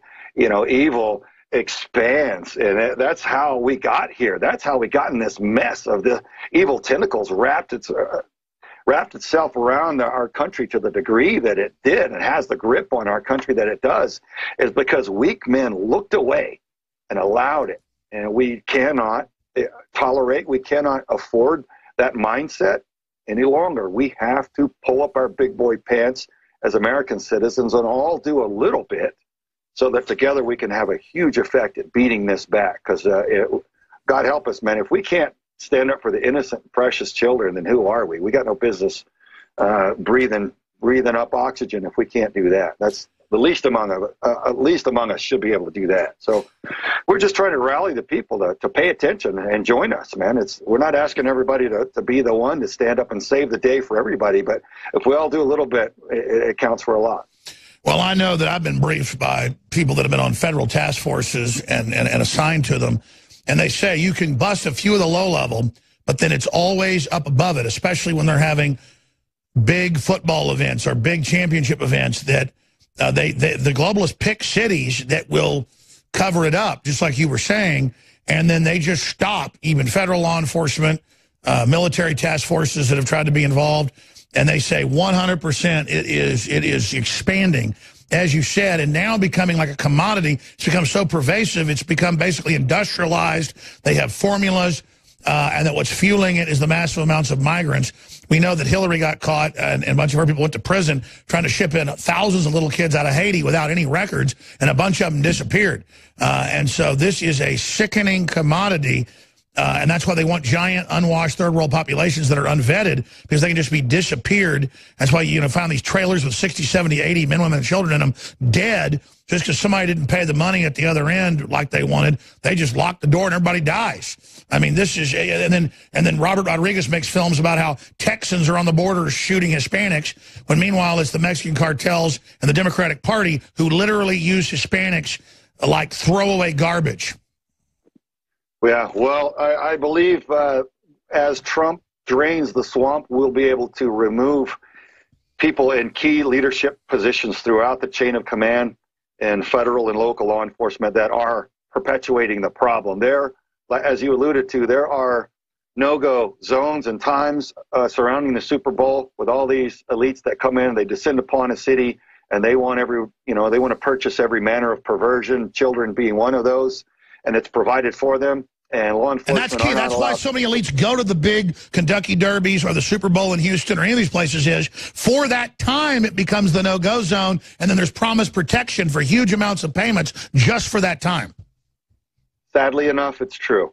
Sadly enough, it's true. Same thing with the border. There are areas and times where there are corridors that are looked away from, and both sides know it. And we, the people, are suffering the consequences of it. So, again, as these people, these subversives and obstructionists throughout the chain of command are removed, I think things will clean up, and it'll make a lot more sense, and there'll be an increase in the rate of the cascading avalanche of failures of these criminal enterprises that are abusing so many of the children. I was about to bring that up. They are running scared right now. They are wild-eyed desperate.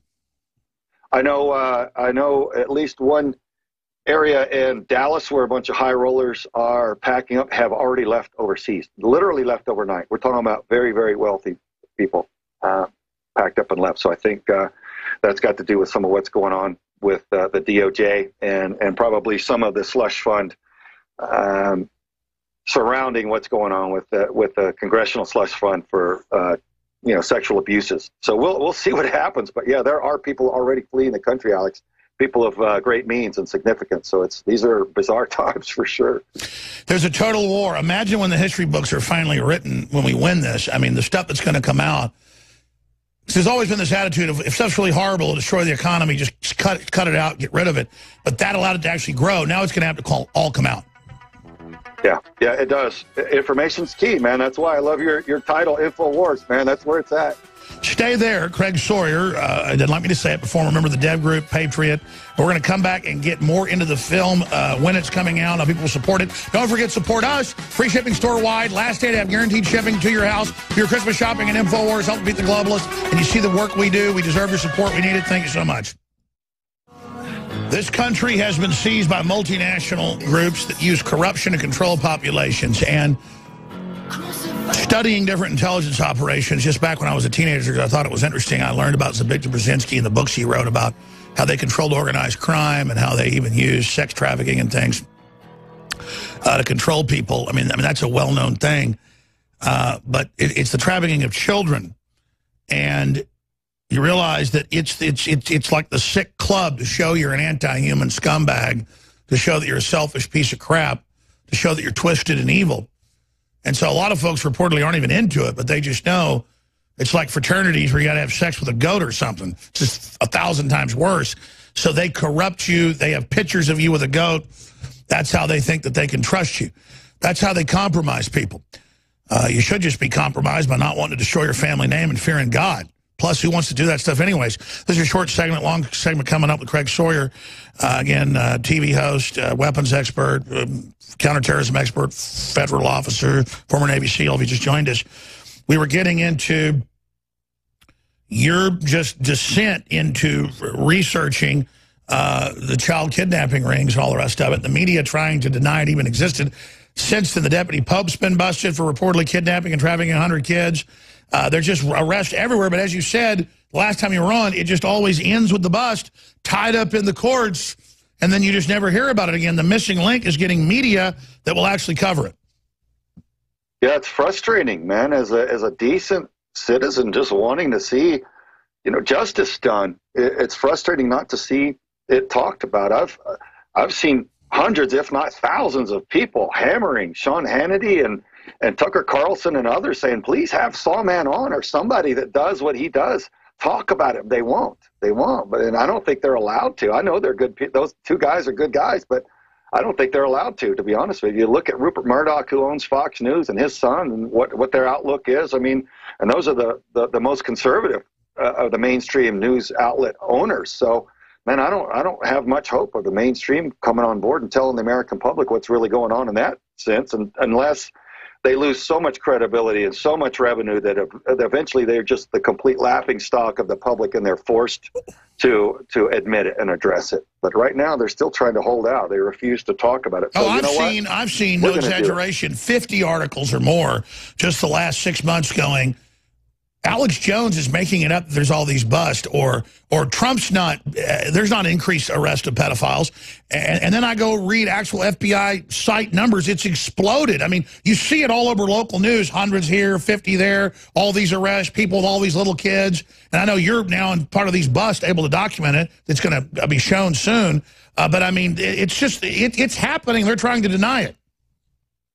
Yeah, well, when people don't believe what they hear, you have to show them. So what we're going to do is just walk them through. Okay, I know it's hard to believe, but here you go, and we're going to walk them through. They're going to talk. They're going to hear from law enforcement, the perps themselves, the surviving victims, witnesses, family members, and they're going to see arrests. They're going to see us extracting children if that part of it can happen before we button this thing up.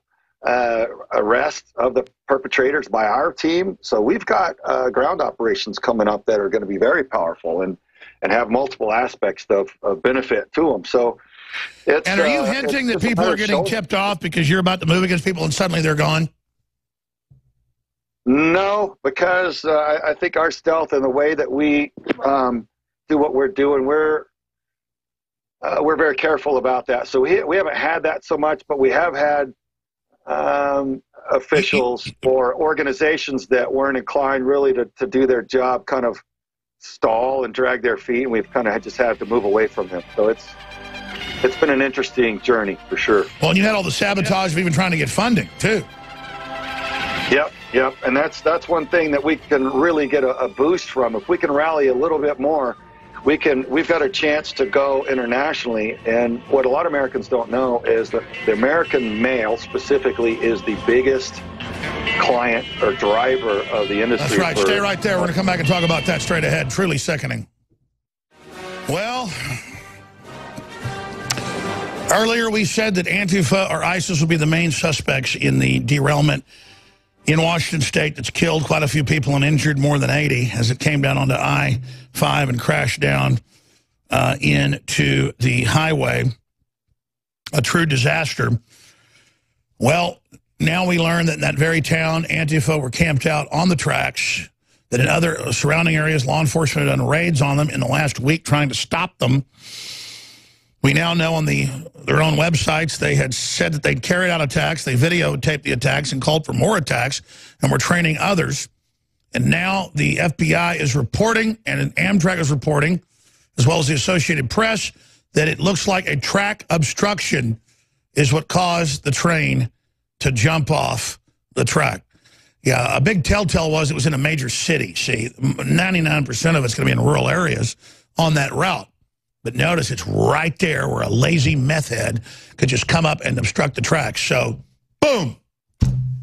This just went from them being the prime suspects to, we'll see if media tries to cover this up now. When you got a group in the area that's done it, says they're going to do it, and then they're saying it's an obstruction of the track, or they're looking at that, this is getting really bad. Craig Sawyer, any other comments on that before we get back into the film Contraland?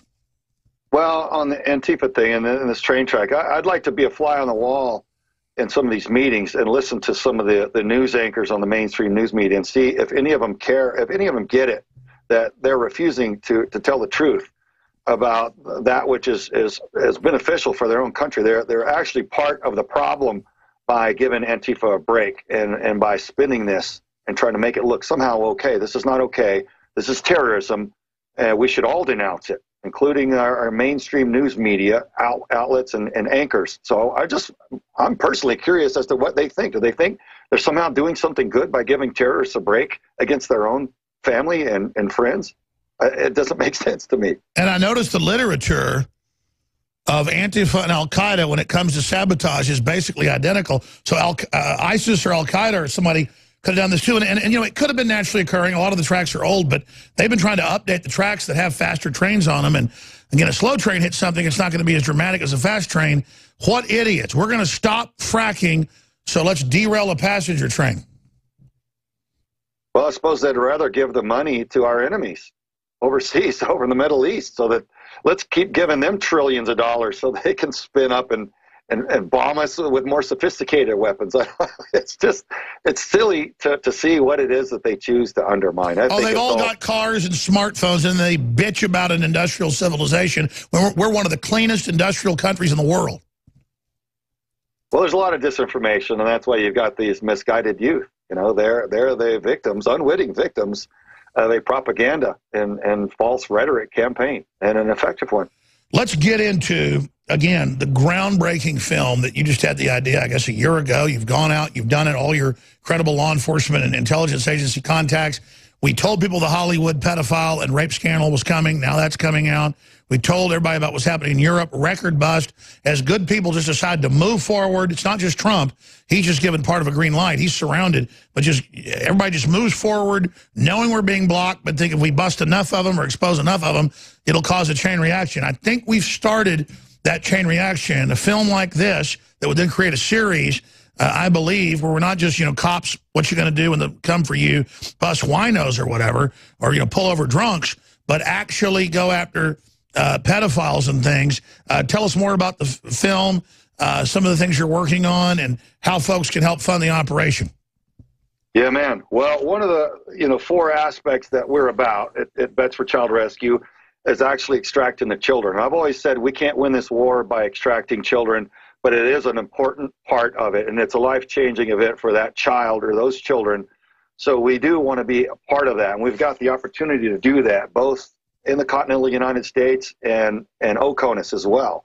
Now, internationally, with another org that we're allies with now, Operation Underground Railroad, Tim Ballard, man, he's invited me to go roll with what he calls his jump team, and they go help extract children overseas and free them. So we've got the opportunity to do that. We've got a type of ground operation that I won't describe yet inside the continental United States that we are going to be able to rescue the children. So it just feels amazing. It's just another part of the war, you know.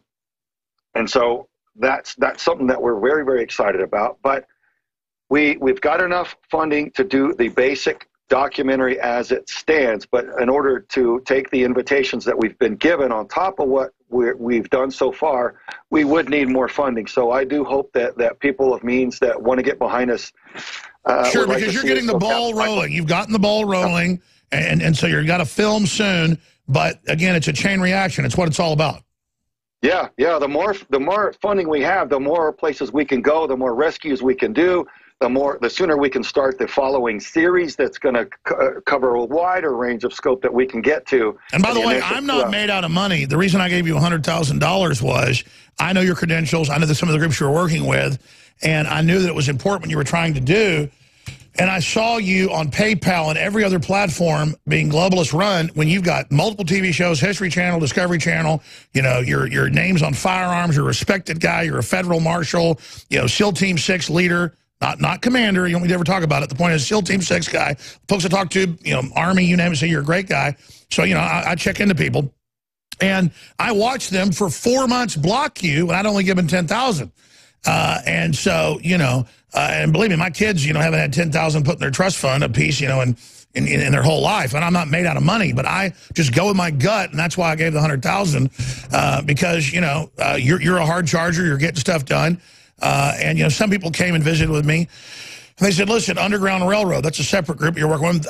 You know, they're good guys, but they just free the children. Then it drives up the price. Some of the groups are actually, you know, moving against the people, especially overseas. They think it's killing the people that are involved that'll really shut it down. And I agree with that. And I know some of that's going on now. The problem is that's so super ultra secretive and crazy. I don't even want to know. But I don't think it's immoral to just save the kids themselves and arrest the perps here domestically. I understand we want to get the big kingpins, but they're highly protected. That's how we're going to roll them up, right? But I mean, what's the focus on that? Yeah, well, I think with us being an NGO like we are and nonprofit, we've got to start with what we can do and develop momentum and steam. We would like to meet with Ivanka and show her what we've got going on, because that's kind of her niche within this administration. So I think it's a matter of momentum, Alex. You know, we're just getting our feet under us. You said last year, no. It's been just April. We founded this in April officially, so it's happening quickly for us. And we're young, but we are deep and powerful as far as connections go. So there's more than one way to fight for your country, Alex. And I don't want to sound like I'm being overly flattering, but genuinely, I'm thankful for your donation. When you stepped up and dropped that $100,000, you did it in good faith. You did not tie any strings to it. There was no requirement on our part to scratch your back in return. And I want people to know that, because when I hear people fuss and complain, and make accusations, well, Alex Jones this or that, I'm like, well, Alex Jones has dropped $100,000 in good faith to help us rescue kids. What have you done?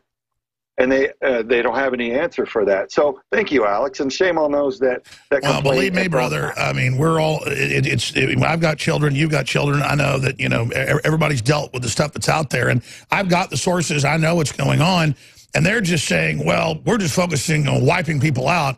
We can get our hands on them overseas. Okay, great. That's wonderful. But no one's done the light shining because all the media's scared. You're an established TV producer with hit TV shows and things. And for those that don't know, you got blocked from being able to put out these on mainstream TV. So it's not the fact that you're new at this. You're established at the light part, at the coverage part, that will be the detonator for the real chain reaction. We get one big show that'll actually cover this and wake up America. It's like Uncle Tom's Cabin or The Jungle or any of this. It will cause the chain reaction. Let's talk about the chain reaction when we come back. Stay with us. You found it. The tip of the spear, and I don't say that like I'm big and bad and tough. It's the opposite. Believe me, I've been dealing with these people a long time. I know how real they are. Most of the stuff I can't talk about on air, they're bad. But the good news is our God's a lot more powerful than they are. Just like Craig Sawyer said earlier, it's good men and women doing nothing that has allowed us to get to this point. And you just got to stop being intellectual about it. That's what I've done over the years. And just do what's right. And then I'm very intellectual about researching things and what we cover and what we do. I immerse myself in it. And it's very liberating. It's also all-encompassing. It's I don't want to say possessed, because I'm not possessed, but all I do is think about how things work and how the globalists operate and the patterns. And it gets scary how much you know when you immerse yourself in this. You're not immersed in acting cool or, you know, going to the football game. And I'm not saying all that's a bad thing. I wish I could go back to the way I was, 25 years ago. There's no going back. I'm now rewired to all this stuff. And it's not like I'm wired to see it the way I want to see it. I'm wired the way the globalists operate, how they manipulate people. And we got their number. If we can just get the average person who isn't evil to just start understanding evil does exist historically. And look, it tends to grow at points like a cancer. And we got a case of cancer. It's operable. But good Lord, we got to admit it's operable. We have to admit we have it to fix it. Craig, I appreciate you joining us today, and the rest of the segment we have, just recapping any of the, I know you can't talk about a lot of the details, but it's very exciting. No one can doubt now there's a worldwide move against the pedophiles. There's an understanding that that's how they're controlling government and major institutions. Sandusky, Sun busted, all these other officials busted, the Catholic Church, Hollywood. It's just getting more and more intense. This is the season of renewal, of overturning the evil, and I just think we're all kind of interconnected spiritually like a invisible internet. They've proven that's there. It's how ducks fly south, for the winter. Humans have that same thing as well, and all of us are just being led to fight this and so many other evils on the same front, because we knew that evil grew to a certain point that despite how comfortable we were, we had to activate or it was about to truly take over, which Hillary was planning to do. Yeah, man, boy, we dodged a bullet there. And I do believe that we experienced a supernatural intervention when we avoided Hillary Clinton taking over, because I think she was on short final to hand the keys of the kingdom over to the globalists. And here's the United States, come do with them whatever you want, and it wouldn't have been good for any. They had admitted authoritarianism to be set up. Yeah. So, hey, look, I think we've got to move the ball so far upfield for the positive that it can never be turned around and brought back to the brink of the precipice that we were teetering on in November, literally. And I think education's the key, man. One of the things that we're doing is educating now the youth. We found a local organization that's doing great things with a great curriculum that I want to take national, because what they're doing, Alex, is preparing the children, arming them with that knowledge so that they understand how the predators prey upon them through the internet, through the games, through the iPhones, any smart device. So we've got a federal task force that's got a lot of this high-tech equipment, and the man who actually invented a lot of that technology, who wants to meet you, by the way, you should call me about him, but very powerful stuff. So if we can arm the children, if we can educate them in their school, here's how a predator plays the game. Here's what that icon means. Here's what that game might mean. Here's what all the sugar coating and frosting of that song that lures you into something. Here's where it can lead, so that the children understand and they don't fall victim. Man, an ounce of prevention is worth a fortune. So that's part of what we want to implement as well. And briefly, let me expand on that. Give people the website, because I know you've got a bunch of them. Where do people go to donate to help fund the next phase of the film? And when do we see the first installment? Okay, it's vetsforchildrescue.org. And if you type that in any search engine, you can even vetsforchildrescue.com. It gets you there as well. So I think you type in anything like that, and by the way, I was told, and again, that's Vets for Child Rescue. The Vets, the number 4, childrescue.org. Craig Sawyer's our guest sawman.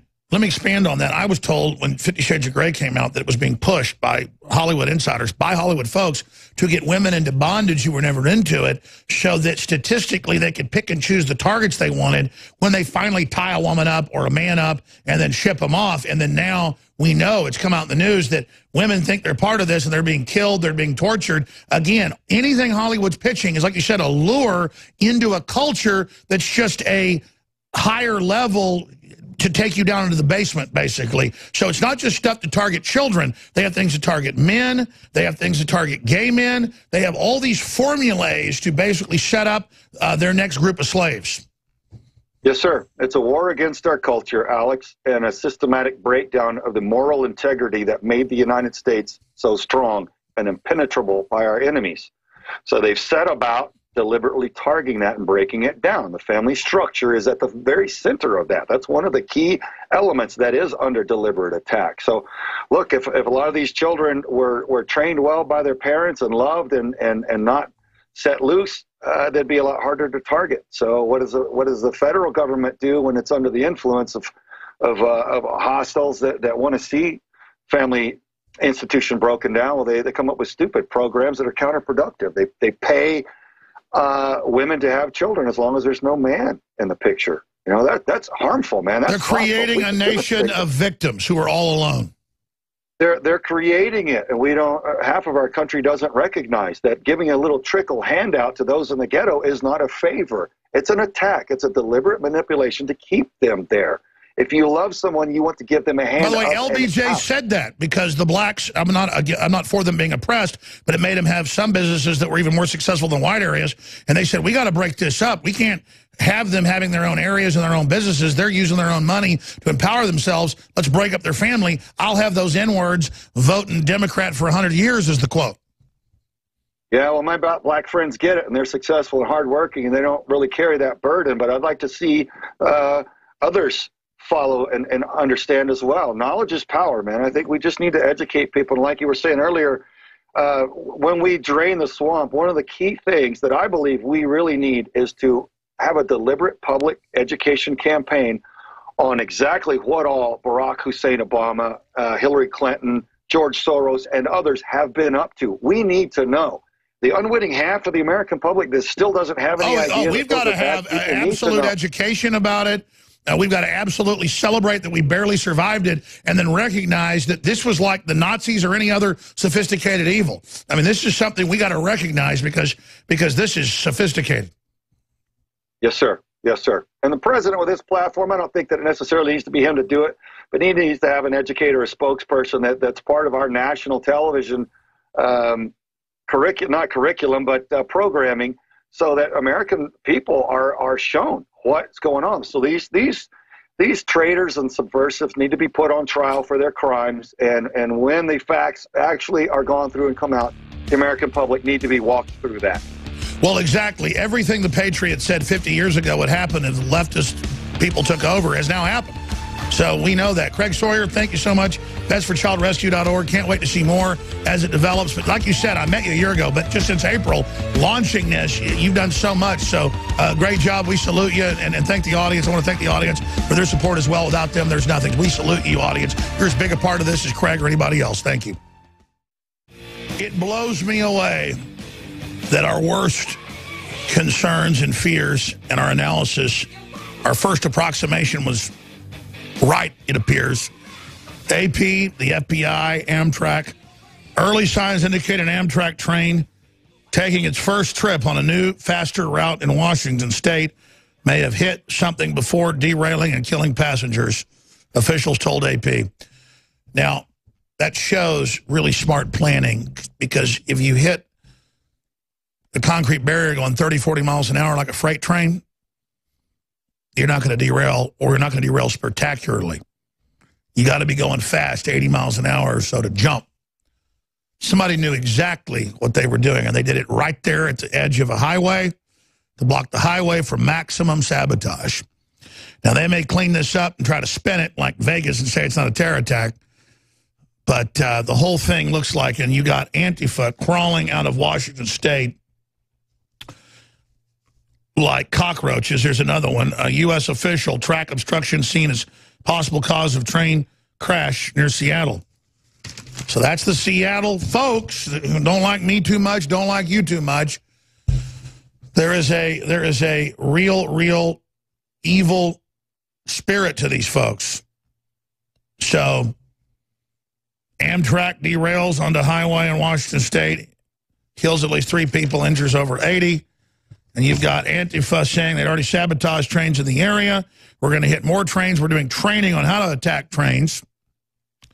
And there's their tweet. Here we endorse crimes like pouring concrete on train tracks. We also include a how-to video at bottom of the article. I don't want to show the details. We ought to show part of the video. Washington train sabotage to stop fracking equipment. So there you go. There you go. And they were reportedly camped out in the area trying to physically block the train. And isn't it fitting that they said, hey, we can't derail one of those freight trains that's going 30 miles an hour.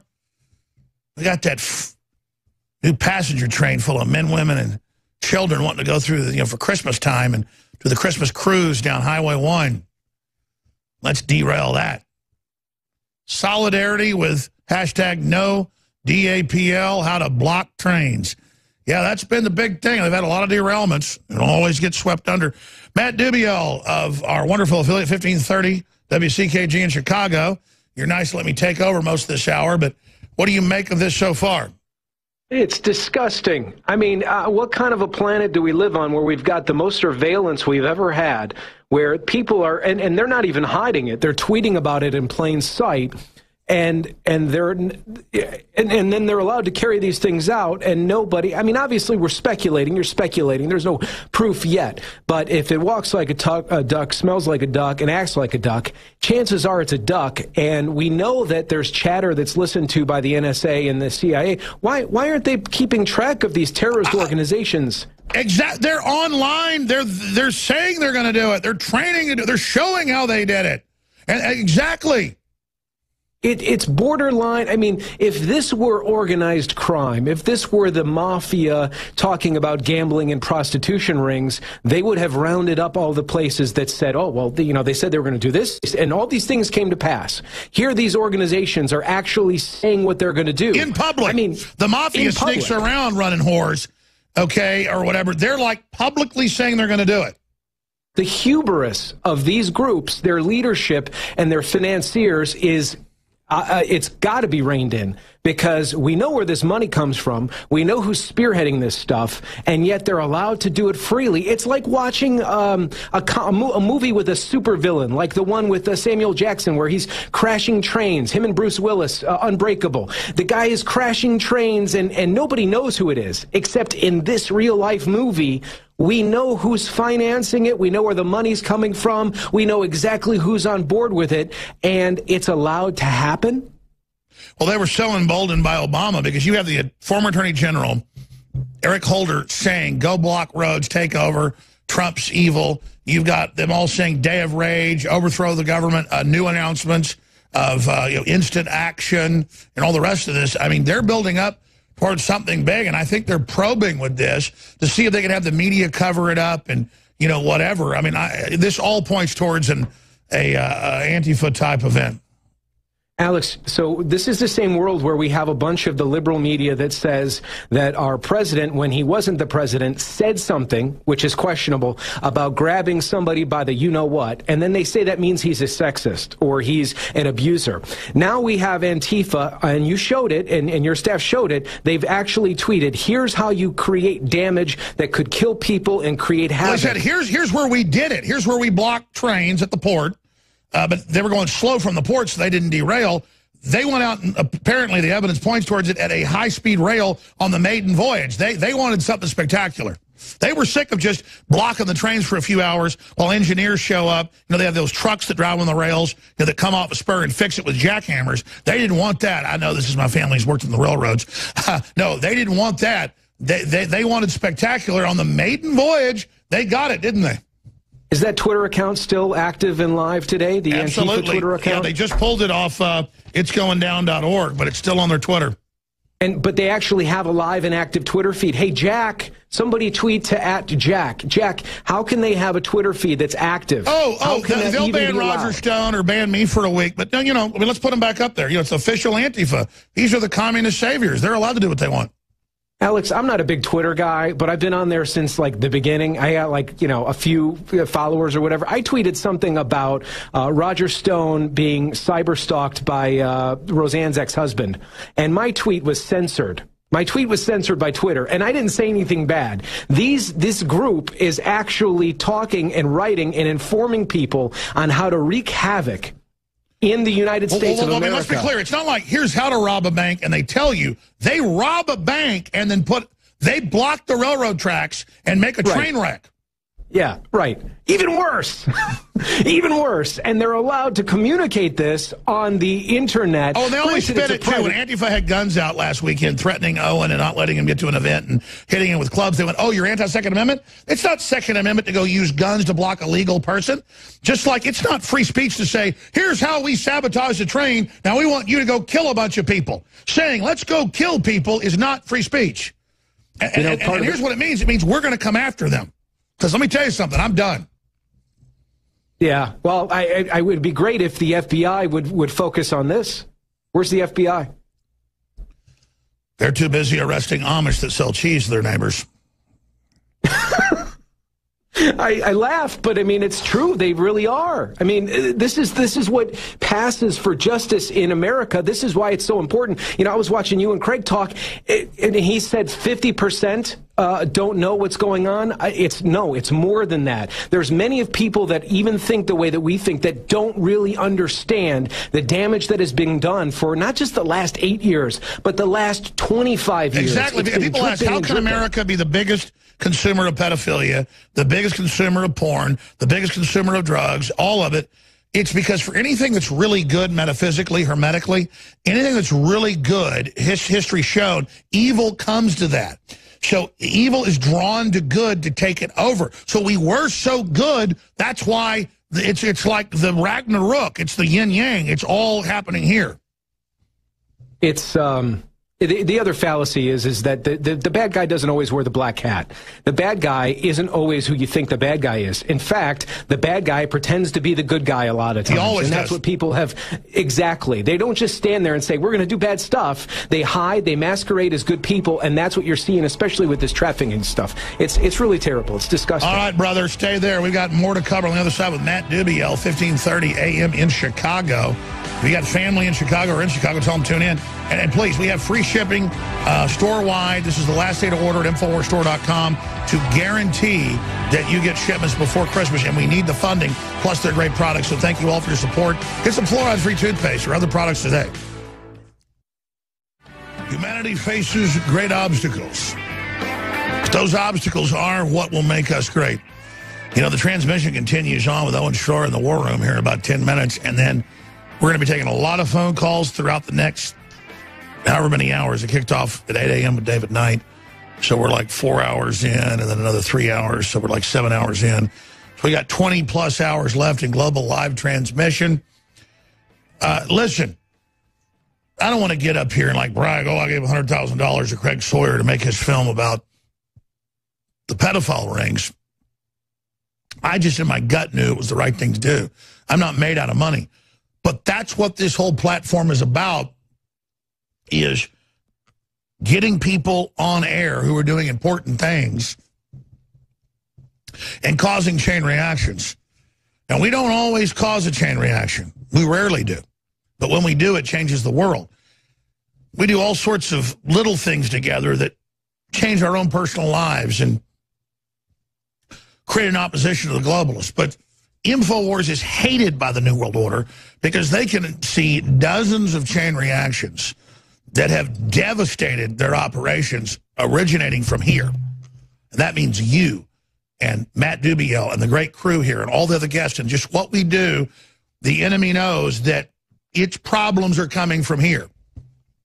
And then thank God we get a Donald Trump there, and then other people pop up. And again, I don't claim to be the perfect saint, but I'm not out to get you.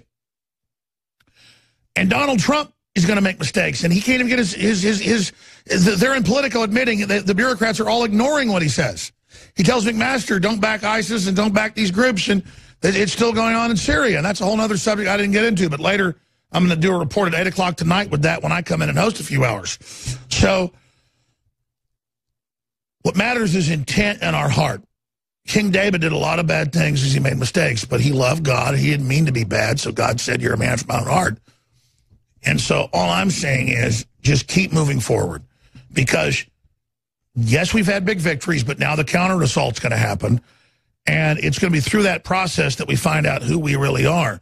But we need financial funding. That is the easiest thing people can do, other than sharing articles and videos, to really make sure that we can not just stay where we are, but grow, because the attempt is to shut us down and kill us. Well, I'm not going to just try to, sit here and roll over or whatever. I'm going to expand in the face of the attack, because as they're destroying us, we're going to be building up so fast. And in the grace of God, it's always happened that way. Our biggest growth spurts come when we're under attack. And we're now in the phase where one more growth spurt or two, there's no turning us back at that point. That's why they're kind of foaming at the mouth. That's why they've got all these TV shows attacking me each week, lying about us. That's why I can't even go out on the street now without being attacked. A lot of folks pat me on the back, but like every 10th person starts screaming and yelling like a demon, is because this is a revolution against the globalists. So today's the last day to order and get free shipping store-wide. And we'll still have free shipping in a few days, but to get it delivered before Christmas, we've had a lot of huge sales. Sometimes we have the biggest sale on this item or that item, or even 4 or 5 items. But we have the most things for sale at 50% off. It's now more than 80 items at 50% off, more than 10 items at 60% off or more at InfoWarsStore.com. We're selling colloidal silver as a loss leader, the highest quality. We're talking $15 less than Whole Foods sells the exact same stuff with another label on it, and they do sell a good variety of it. So if you have Bezos, you buy it for $25. You buy it for us for $9.95. It seems the order of the year is toothpaste, a Super Blue, fortified with colloidal silver and iodine. We got it for children as well. Thousands of positive reviews for all of those. The mouthwash as well. Highest quality by the folks that make Tom's of Maine, but fortified with all this. That's a great gift on the tree or in the stocking. That's what everybody seems to be buying right now, and that's great. And in the massive numbers you're ordering it funds some of our operations. But Alpha Power, male and female enhancement to the next level, 50% off. Brain Force, 50% off. Again, just go look at it. Cell Force, 50% off. Secret 12, 50% off. It's all there. InfoWarsStore.com or 888-253-3139. And those of you that have already decided to shop with us, buying these war bonds, buying this, it's done it. You've changed the world, but now is the next level of the fight, so I salute you. And speaking of that, I don't know how much Matt can get into this right now. Matt Dubiel, who runs 1530 WCKG and the FM station they've got, he's got a plan that's about to be green-lighted right now as we speak, to not just the AM covers most of Chicago, the FM part of it, he's 102.3. He's got a plan to cover it all, and it has to do with a name, Trump. So I guess he's ready to talk about it right now. And I don't pay to be on WCKG. But to help the station out and to do this, we have made some investments, and that's what I'm saying. The money coming in here is about warring against the globalists, defending ourselves, and taking care of the great crew and expanding. That's why you can know that we are committed 100%. And here's just another example of what we're doing. Matt, tell folks about Trump Tower. It's pretty exciting. We got this FM. And as soon as Trump was put into office, things moved very swiftly. So the FCC moved very swiftly and approved us to move our FM to the top of Trump Tower. Now, they could have approved us to move to the top of the Hancock. We could have gone to the top of Willis Tower. Trump Tower is actually just the best location for this frequency. And so I can actually talk about it now. And talking about it, I've been reluctant to talk about it because the minute we start talking about it, and you've experienced this also. They'll try to sabotage it. Yeah, and it's going to happen, and I've been trying to kind of muster up some legal funds and things like that because they come at you in different ways. We've had a Muslim Islamic group buy up all the property around our AM and try and force us out of where the AM property is. I mean, the stuff that has happened, you wouldn't believe. It seems like I've made it up. They stripped a bunch of your sponsors. You're a station manager and a guy that'll actually come out in the open. We learned to never even list our affiliates because they harass them. And we just explain, we don't list you because they understand. We got some huge 50,000 waters and stuff that don't, they get the game. I mean, this is a war. But you've got the courage is the point. People, well, I'm just, people don't realize, and one day I'll tell you about some of the other stuff that's happened this year to me personally, which I'm not going to get into here because it's not about me. So the long and the short of it is we've worked out the arrangement with the Trump Tower. By the way, those people at the Trump organization have their act together. It wasn't hard to do. I'm actually going to be sending checks to the Trump organization because we have to lease the tower space at the top of the building. And I have my Christmas list as we move 102.3 to the top of Trump Tower. What that means is 102.3 FM with real news with David Knight from 8 to 11. By the way, David did an amazing show. If anybody wants to learn about things besides just what's going on, but like he talked about taxation and the history of income tax. He's an engineer. He's too smart for talk radio. I mean, it's like we almost don't deserve this guy. The show is phenomenal. You can learn some things. Your kids can learn some things from these shows. We're going to be broadcasting those shows from the top of Trump Tower. We'll be up there by the end of January, God willing. We got to deal with unions and things. But my Christmas list is I got to buy a control arm for a few $1,000s. I got to buy an antenna. I got to order that today. So we're going to be ordering all of that equipment to move to the top of Trump Tower. To be clear, 1530 covers a lot of Chicago, but you're talking about your FM translator covers a part of it. This is going to cover all of it. I put up the site map. This is gorgeous. Then we can really hype to all our listeners. Tune into is it going to be the same frequency on top Trump Tower now? FM 102.3 will be from the top of Trump Tower, yeah. But so they'll be able to listen in FM, which is, it's FM talk is kind of a thing reserved for sports and other things. This is going to be pretty groundbreaking. We're going to be breaking in. So I've already made a donation, which you never asked for, but you have the idea. How do folks get the rest of the equipment you need to have us go from covering part of Chicago to covering all of it? Anybody that wants to participate in any way can go to Trump1530.com. That's Trump1530.com. Just put in your email address. I'll get back with you personally. It's a skeleton crew here. It's me and two other guys, and one of them is my son that helps us on the weekends. So it's a small group. I'll get back to you personally. Trump1530.com, and it's going to be an exciting 2018. Man, I tell you, we get a great response from 1530 over the 8 years you've been carrying us, and I know instead of them coming after you mob folks should back off. You didn't, and because you predate when I stopped saying who our affiliates are.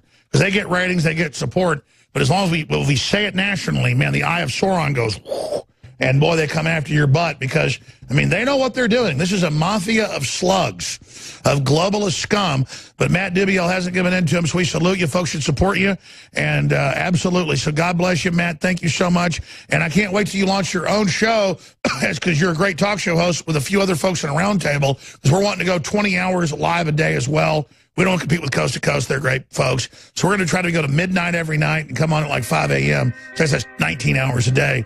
So look for big stuff with Matt Dubiel and others. Thank you, Matt. Merry Christmas. Absolutely. Merry Christmas to all. Oh, my gosh. Can't believe you can actually say that. It's like an act of resistance. Like 2 + 2 = 4. George Orwell, the modern politically correct, saying Merry Christmas is the act of freedom. They'll freak out. And there's more Christmas songs they're banning, by the way. I never even got to that. Coming up is the War Room. Please spread these live links. Infowars.com/show. It's an act of resistance. Merry Christmas to all of you. Thanks for the support.